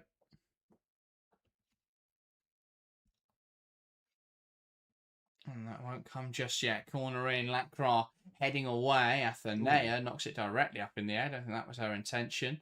Azaro coming inside, takes aim. Was that an arm? Paris FC are adamant. Referee not convinced. And here's Caicedo. VAR will be having a look at that as Real Madrid break forwards here. And Ndongala makes the challenge. And now you think Paris FC may be making those claims. And the referee will stop for the substitutions. And that is going to be a change in the attack. That is going to be Garbino making way to be replaced by Fiona Liagre. Yeah, just changing things up in the front line, sensing the fact they are getting back into this game. Well, predominantly a right back, so that will push Ndongala higher. That is correct. Ndongala moving to right wing, Liagre dropping in at right back. Don't necessarily mind that. No, it gives them a slightly different outlook on that right hand side. Okay. Great camera shot that one. We just saw the Lino's rear. Headed on there by Angeldal, dealt with by Lacroix. As a player on the deck for Paris FC, it is Ndongala. Paris FC not quick there to knock it out of play. In fact, they didn't. Referee stopping the game though is Ndongala down in discomfort. And Paris FC physios being told to wait and not come on the field. While the referee and the officials try and get them on there. Just looks like Ndongala's boot's been taken off there. What happened here? Yasmin, for no real reason, has, I think, stepped on her foot there. Is on the back of her foot. I always find those ones interesting with players. Ndongala has gone down there. You know, she's holding her foot and, you know, rolling around on the floor, and you think she's in a lot of pain. Referee stops the game, gets over there and goes, "Oh, I'm all right. I don't need a physio." It's also one of those, right? What is Yasmin doing there? It's just such a needless foul. It's a Katie McCabe foul, roughing up the opponent miles off the ball in the 60th minute of a game. Azaro, Lemogude tries to touch it on there to Picard, doesn't quite come off. One high up the pitch here by Ndongala. Now Picard dragged down, and it's a free kick for Paris FC. Sarah the Brits there, the player who committed the foul. It's a good area here. If they've got a free kick taker who can score from this kind of range. And yeah, the Brits just dragging it down. And this looks a fair whack further back than the foul was. So Paris FC aren't going to be able to shoot from this kind of range. It looked like a fantastic position to shoot from. Looks like it's going to be a bit more of a cross, actually. I'll say it's either going to be something cheeky or a cross. I don't know. They might fancy it here, you know? Yeah, I mean, Misa Rodriguez does not look comfortable. No. Stick one on her and see what happens. Yeah, I think they're going to go here. Picard, one of those over this. And she will drill this on target, and that one low and hard, but a comfortable save for Rodriguez. Got down to it well. Roberto sending it down the line. One back in there. Now with goalkeeper Chavas. Yasmin wins it back. Can I say it looked like she may have dropped from an offside position, and a cheeky attempt from Weir, and the flag goes up as it's claimed by Chavas. I think we were all expecting that. Yeah, Caicedo just drifting off there slightly. Still, just under half an hour to play here. Quite a bit of time. Feels like this second half feels like we've played a lot more than we have, but still playing. Matteo, good drive. Angeldal drags her down, and a yellow card for Philippa Angeldal. Big move in the end of a sale, by the way. Claire Hutton's just signed for Bay FC. $1.1 million. Huge signing just completed. Wow. Yeah, this was that Matteo moment. Got around Philippa Angeldal, who pulled her by her arm and dragged her to the floor. Yeah. Easy yellow card, and they're starting to rack up in this contest. Boget knocking it down the line. Shot out from range from Koroshek. That not quite as venomous as our first one, as it flies in the air. Yeah, right idea, you know, trying to catch the goalkeeper out, but no, it could have taken something special to beat Misa Rodriguez from that kind of range. Athenea brought down innocuously by Lou Boger. The second half has kind of been a bit of a replica of how the first half started. It's very stop-start, a lot of fouls, and neither side have really got going. Angeldal gives it back to Mendes. Ball down the line looking for Athenea. Won't quite get there. And Athenea kicking it away afterwards. And Lou Boger asking the question, is that a bookable offence, referee? I mean, overall, I'm not really sure how Athenea hasn't been booked in this game. No. There's been a few fairly blatant fouls. Ball head on by Ndongala. Yasmin will go back to goalkeeper Rodriguez. Back towards Yasmin. Lots of gaps between the Real Madrid players here. Altassine wins it back. Lemogude. Dribbling here from Lemogude. Pokes it down the line. Brilliant work. Picard now puts the ball into the box, and the flag goes up as the delivery swung in. Lionel didn't even let that move play out. No, she was confident that whipped up. Yeah. Had just gone early. Understandably.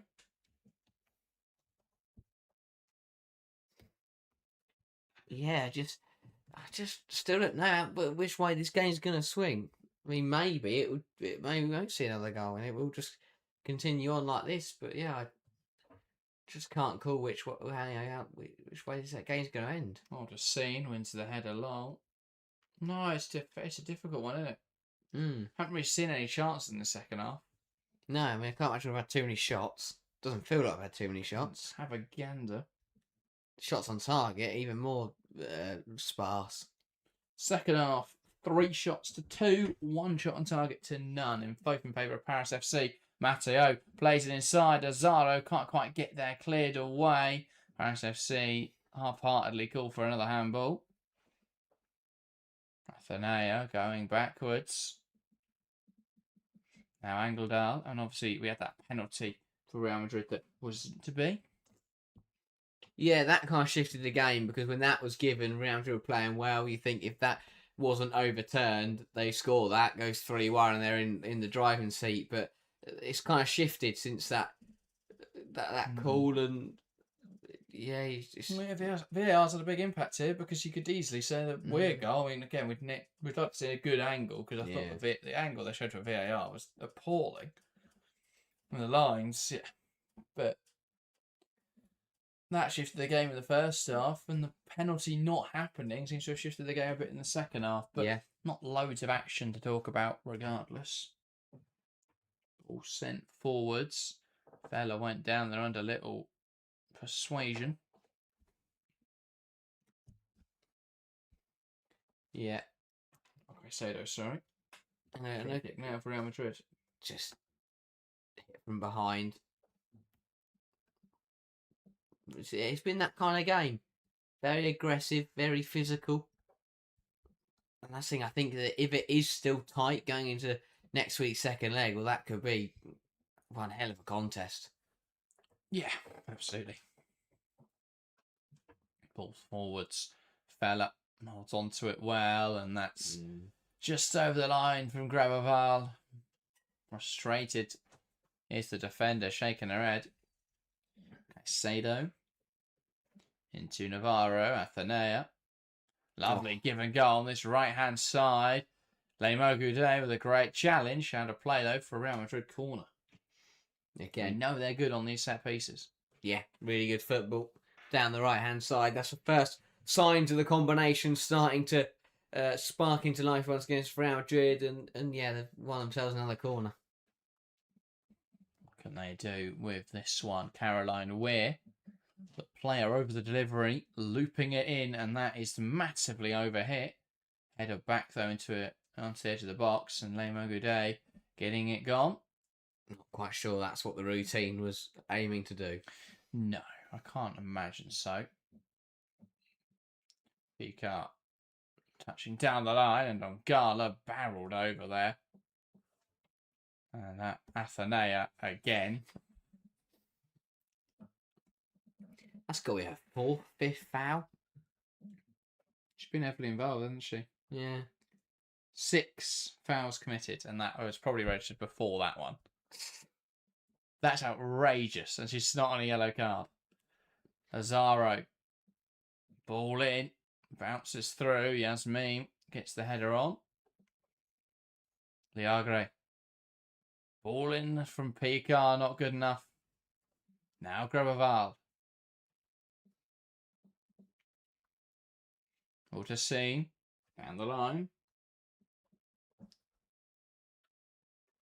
Played into midfielder Koroshek. Now to the left-hand side. Lemo Goudet.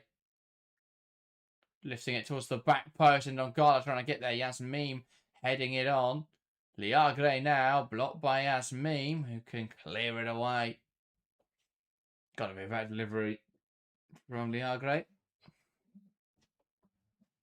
And a change now coming for Real Madrid. Their first substitution of the match, or apparently not. Referee stopped the game, looked over the bench. We looked over the bench. Nothing happening yet. Ball in behind. And Dongala. Liagre. Lemogude onto Picard, out of play. Did take a nick though off the Brits. Liagre. Azaro. Can't quite hold that one up. Does win it back in there though. Knocks it backwards into Ortacine. Grevaval. It is Teletti, I think, is the change being prepared. It's onto Teletti for Real Madrid. Just looking to perhaps shore up that midfield. Yeah. So try and kill this game off. Korosek. Grevaval. Back to Korosek. Grevaval. Ball forwards. Bounces through. And one back in there by Yasmin. Athenea. Can't hold on to the ball. Le Mogode, and that is clumsy there. Nice dribble initially, couldn't quite hold on to it. Yeah. Errors are creeping in. It's been the second half has lacked a bit of quality. But Real Madrid won't mind that as long as they're still in the lead. Change coming then. Tuletti entering the field. And it looks like Athenea will depart. Oh, will depart. Athenea's heading over perhaps for tactical direction. Teletti coming in then to the base of midfield. And they're just going to show this up. As for Paris FC, well, it is Pika who makes way. Jedlinska coming on in midfield. Yeah. Both sides trying to add a bit of legs into the middle of the park. I don't mind that weird change as well. She comes into this on a yellow card as well. So if she had been booked, she'd have missed a second leg. So that's important. I don't want to leave her on there and then get booked. And then get it white. You don't mind for the second leg, but if she gets booked now in the second leg and misses Barcelona, that's a... But it may be, yeah, I don't know when he gets... What? Oh, yeah, no. It won't, yeah, definitely. So let's see. Into Ella, who holds the ball up well. Releases Angledal. Back in there well. Korosek. Searching for Jedlinska. Great turn in there. And support now from Matteo. And that is a Paris FC throw-in. Somehow given the other direction. Other change as well. Mendy coming on. Maylene Mondi. Didn't see who departed for Paris FC. I think it may have been Clara Matteo. I don't know she is up front. So Zaro potentially then. Ball forwards, runs through there to the goalkeeper. And it was Zaro who made way. As well as Picard for Paris FC. David says, is Real going to win? Well, at the moment they are. They're 2-1 up. But who knows what's going to happen in the last 18 minutes. Paris FC need one goal. Uboga sending it forwards. Headed away by Mendes. Mendes trying to carry into midfield.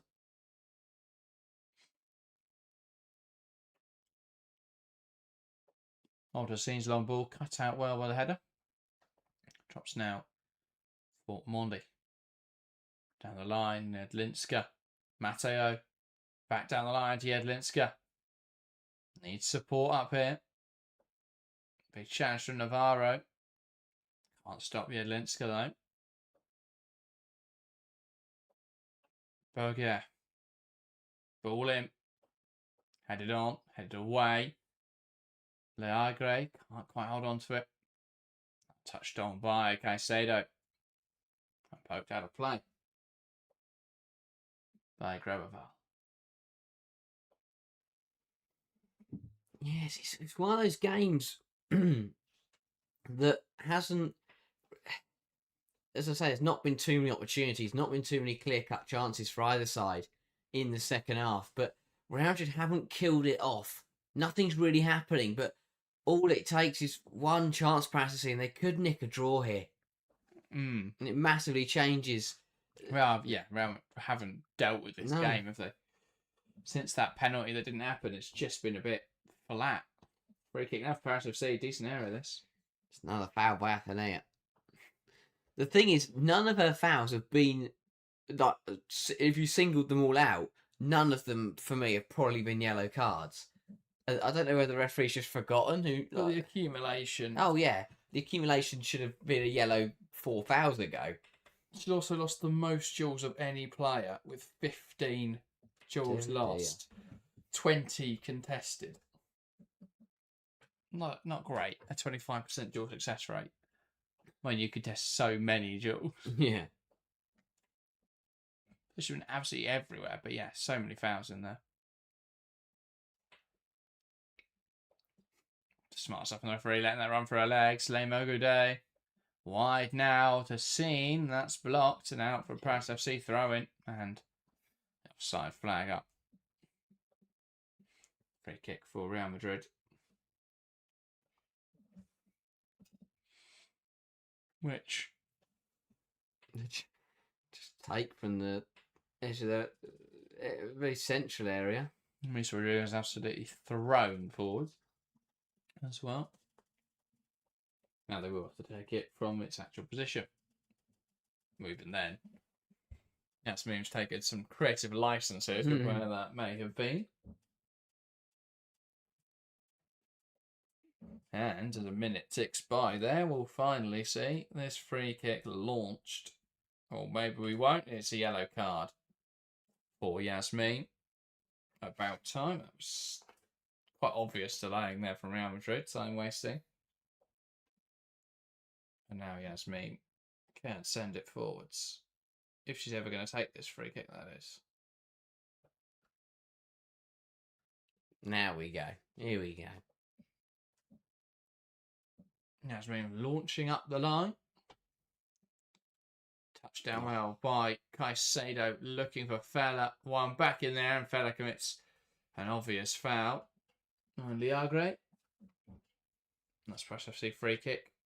Deep in the field. Yeah. Again, good from Caicedo. Fella couldn't quite get there. 13 minutes to play. And Paris FC will... Real Madrid, I think you can sense Real Madrid know they haven't killed this game off and know that it hangs in the balance. They're trying to slow it down. They're trying to just make it difficult now for Paris FC. They're not going to go and push on and try and get a third. They just want to try and consolidate what they've got and go, get back to Madrid with goal advantage. Paris FC though will have other ideas. Liagre carries it forwards, knocks it down the line. Ball across the box. Claimed well. Not a bad area to try and get a shot from there. Yeah, just trying something cheeky. Jedlinska trying to catch Misa Rodriguez out. But the Madrid keeper is alert. Oh, it's a great ball down the line. Caicedo bearing in on goal now. Linda Caicedo. Just one player and the keeper to beat. Fashions the shot. Wide of the mark. Took a nick there. Off order scene. Could Caicedo have done more with that? Yeah, had to. The initial bit was really good. Great use for her body to leave the centre half on the floor. Gregoval just couldn't handle it. Caicedo slows it down too much here. Slows it down too much and then narrows the angle off almost for herself. A bit too predictable. Needs to come out there with pace and be decisive. Yeah, I think she was hoping someone would get up to support, but it's never really going to happen. Ball in towards the front post. Liagre heading that one away. It's on by Navarro. Matteo heads it clear. And Dongala brings it under her control. Great turn in there. Then Mogode. Liagre. Gregoval. Mendy.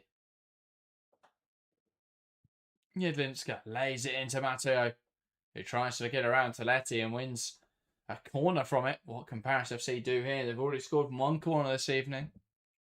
And they find another from this set piece. It's going to be one of their best routes to goal when you're struggling, when both sides struggling to create chances. You know, a delivery on the money hit could really make the difference.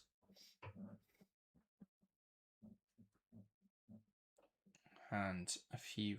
Well, it looks like they'll try the same routine again. It's Mendy over this, though. Actually puts it on top of the keeper, and Rodriguez makes a mess of it. But on hand is Malacra to knock it clear. That's a Paris FC throw-in. But Rodriguez never looked comfortable dealing with this, and just not enough pressure, really, on the keeper from Paris FC. Yeah, the two hands were enough to just claw it away, but weren't convincing, did the job. And some sort of discussion here with the referee. Someone's getting now sent off on the touchline. Running over to the touchline. And who's it going to be? She's not happy with someone back there. Referee sends the fourth official off on a little mission. I didn't really get that one. No. Is that a sign of that referees use? No. But we'll see. We're going to play on, so it's not something cool. I'm not really sure. Maybe a tornado warning? Maybe. Matteo holds the ball up well. They are great. Back to Twfc.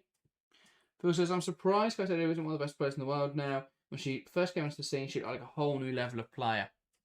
She went to Real Madrid. Real Madrid just ruins everyone. Yeah, she doesn't really get out. Like, I think you still see the glimpses of talent and the quality, and there's something absolutely magical. And the assist for the first goal in this game, and the way she's driven the ball forwards, she's still an incredible player. Still one I'd absolutely love at Chelsea, but just to see in the WSL. But yeah, it's one of those. Just no one thrives at Real Madrid. Mendy. Shot now from Lemo Goudet, and down to it well. It's Misa Rodriguez. That's another shot. It's another shot on target. They have been hard to find in this second 45 minutes. It's a shame, because I thought the first half was a really exciting and aggressive half. Though Caicedo has got the end of the ball. Opportunity to kill the game, and slots it home. And a quick move in behind, and Real Madrid, well, that will seal an important margin of victory here. 3-1 to take back home next Wednesday. It's really important for Real Madrid. Yeah, absolutely brilliant. It's direct. It's just a long ball smashed up the field, and Paris FC just do not react. I think Misa Rodriguez will get the assist on this one. What a ball. Knocks it straight through the team, and Linda Caicedo tucks it home tidily. Brilliant from both involved. The kick from Rodriguez is superb. Paris FC completely switch off. Caicedo gets the wrong side of the defender, and it's a nice finish past Chavas. But what a ball that is from Misa Rodriguez. But that is a big goal. And just as I was saying, it's been a bit of after a classic first half, it's been a quiet second half. That is a big goal in this tie. Still are on for Grevaval, and Ndongala withdrawn for Haheim. Phil says, your mate Olga is the one who thrived most for them. Yeah, but she's now, I mean, she wasn't great anyway, and she's now gone to PSG, who really do suck the life out of all of their players. So, yeah, that's okay. But yeah, Caicedo, broken behind, composed in the final third. Tidy stuff from Linda Caicedo. And that's what she can do. That's exactly what you were speaking about a moment ago. Yeah, it's just... The run's brilliant. The finish is class. You get her into those positions to make stuff like that happen, and she'll pull it off. Yeah. Too often, I mean, Real are now finally, it feels like, leaning into the fact that Linda Caicedo is by far and away their best player. Yeah. And one of the top players in the game, and just letting her play in this sort of central role. Everything's built around her. Ball forwards looking for Athenea. What can she do in the final third? Takes it to the corner now. And has rolled it out of play. But got a throw in. Not sure I actually got. I can see that from here. That glass came off Athenea and the linesman stood half a yard away. But alas. Phil says, yeah, that was a wild choice to join PSG. The problem is it's the only big club that would take her. Like, I think it's the biggest club that would sign Olga Carmona. I don't think any top WSL team, I don't think of Barcelona, obviously. I don't think of Leonesta. So they're probably like the biggest, and the fact they pay, fair whack. Yeah. But yeah, I mean, she could have said Real Madrid. It's kind of a step back. So now she's earning considerably more, which, to be fair, she probably is. But Real Madrid won't care. Yeah, I think it's good for them that she moved on. Oh, I think Yasmin is an interesting fullback. I think it's alright. It's quite foully, but yeah, she's more defensively minded. I think I can't think of a player on this pitch who hasn't committed a foul today, apart from the goalkeepers. Even then, opportunity here. Silla caught at the back. Athenea breaking into the penalty area. Great challenge from Silla. Bit like she made. Give away a penalty with her first tackle. That's a fantastic challenge. She did really on the edge to recover it. I thought, as you say, there was a minute there. I thought that's a great interception. The next I thought, she's fouled her. But eventually she gets it right. Just about. But yeah, half a moment I thought she'd nailed it. Then she looked like she'd given away a penalty. But no, the tackle in the end was timed perfectly. Real Madrid with a corner. If they can add a fourth to the evening. I was going to say, perhaps they've got to wake up here. Done. Next Tuesday's Champions League ties would be nothing short of foregone conclusions. Ball towards the back post, a wild overhead kick. And if Naomi Feller had put that goalwards, that would have been quite something, but nowhere near the back of the net. No, that in quarter-final worthy alone knew he'd gone in. But yeah, as you say, Paris have got to wake up here. They've got to realise that although this game is done, they cannot afford to concede again in the complex play. Also, another goal puts it wide open again. Absolutely. Mendy currently dealing with the referee there, man marking her.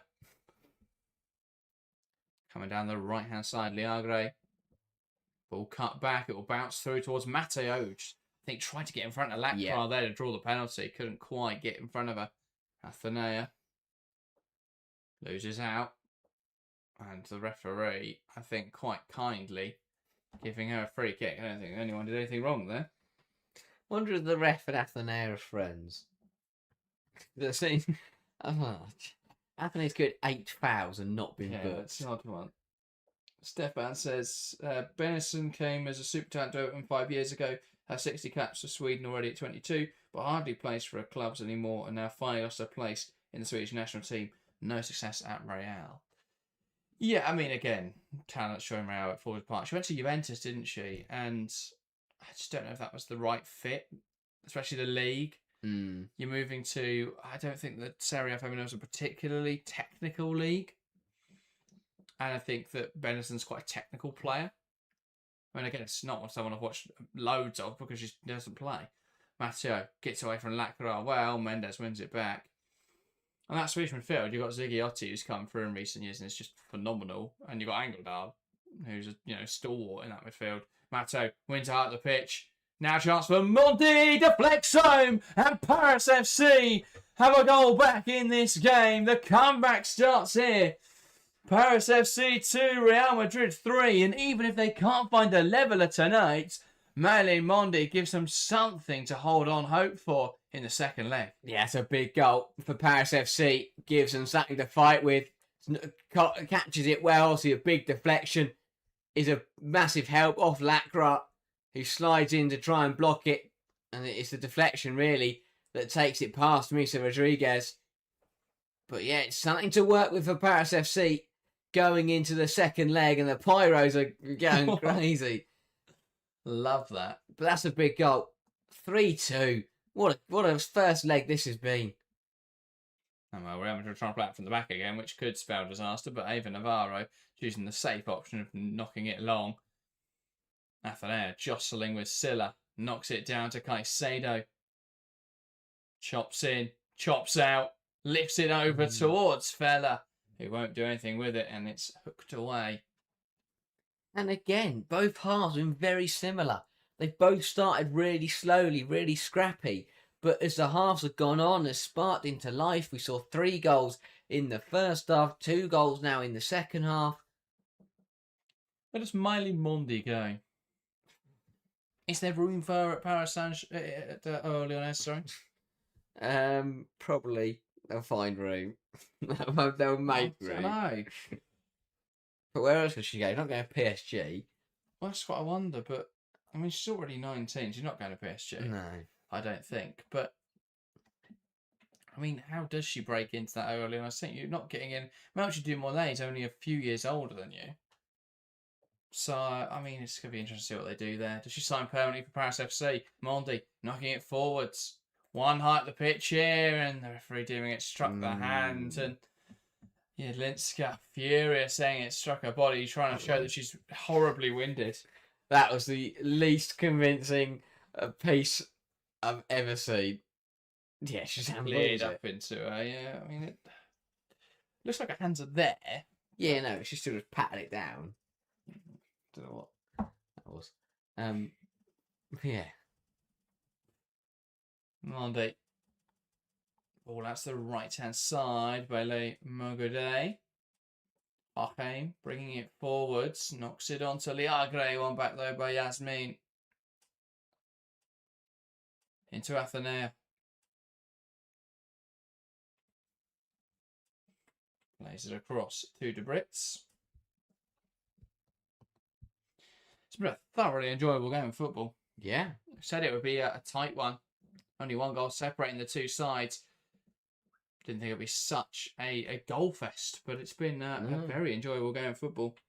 I thought it would be quite close and not close, but I thought it would be quite a fair, quite cagey between two sides who don't want to give anything away. But it's been the opposite. I think that with 2-legged ties, it gives both teams a license to be a bit more aggressive and to be positive in the first leg, knowing that if it goes wrong, they've got the backup of the second leg. And it just feels like both sides have gone for it a bit tonight and been a bit aggressive. Yeah, and you also had sort of the meeting of two contrasts where you've got Real Madrid who've been brilliant going forwards and terrible defensively this tournament. Against Paris FC have been brilliant defensively and terrible going forwards. And the two have just cancelled each other out, where Paris FC sort of suddenly learned how to score, but their defence has fallen apart. And they've leaned into how transitional Real Madrid often make these games. Yeah. Which I don't think benefits Real Madrid. No. Lema, good day. Battling in midfield, she brought down there. She thinks she was. Referee does not. Liagre wins it. Harheim batting away. Fella. Bodies are into next week. And the referee, I think, quite harshly there, awarding a free kick. Yeah, it's just strength. Nothing wrong with that. It looks worse because of the way she did it. But, yeah, I don't think there's too much wrong with that. Just aggression. Yeah. Brilliant. Absolutely. If I did that in the studio right now, nothing wrong with that. I'd go for the play on. I think you're a bit too complimentary of my abilities. Going through the walls, a bit of a stretch. Ball forwards, Yasmin heading up in the air. Bounces through, Yasmin clears it away again. Now Liagre was caught there by a wild challenge from Naomi Feller. I think she will pick up a yellow card for that one, understandably. I don't know how she can have a complaint about that one. Yeah. Very late. And somehow Feller's been booked for Ateneo in this game. Didn't see that coming. No. Well, somehow I did, because Ateneo's already gotten away with a lot. Real Madrid might have just done enough in this game. That is a horrible challenge. Just incredibly late. Yeah. Free kick now. Looped into the area. Headed on. And that's a corner. Oh, it's going to be a corner. At this late moment, could Paris FC find a leveller and take it to 3-3 going to Madrid next week? Surely not. Corner now.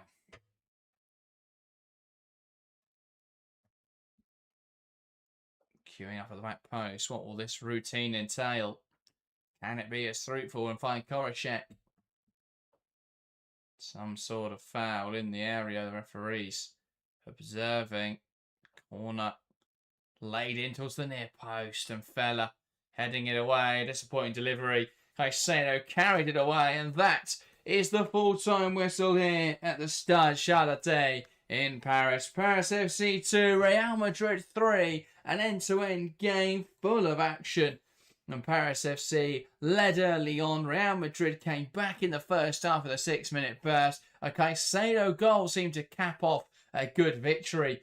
But a goal from Mondi in the 89th minute keep Paris FC dreams alive headed into next week. A 3-2 game in the first leg. How will it go next week in Madrid? Great game of football though, Harry. Yeah, very, very good game. A slim margin for Real Madrid, but all to play for in the second leg. That is set up quite perfectly for these two sides to play out another classic in 7 days' time. But yeah, fair play both sides. Really good game. Real Madrid with the advantage, but a small advantage at that. Yeah, absolutely. Praveen pointing out Paris FC has no domestic game before the second leg. That definitely does help things. And we know that other leagues do tend to help their clubs in Europe a little bit more than certain other leagues, and the Paris FC getting a bit of help in that one. But we'll see how that game goes next week then. That was everything from us today. Thanks everyone that has joined us for this stream. A lot quieter than the Leuven Arsenal stream, but we do appreciate those who've stuck with us throughout. And what a game of football we all witnessed. We're back tomorrow with yet more Champions League action. Wolfsburg versus Juventus at 5:45 should be a fantastic matchup. And join us live tomorrow evening, 8 o'clock, as Atletico Madrid take on Manchester United. Lots to look out for over tomorrow. Then we're back with more WSL, a Friday night stream, and a double up on Sunday to join us for those as well.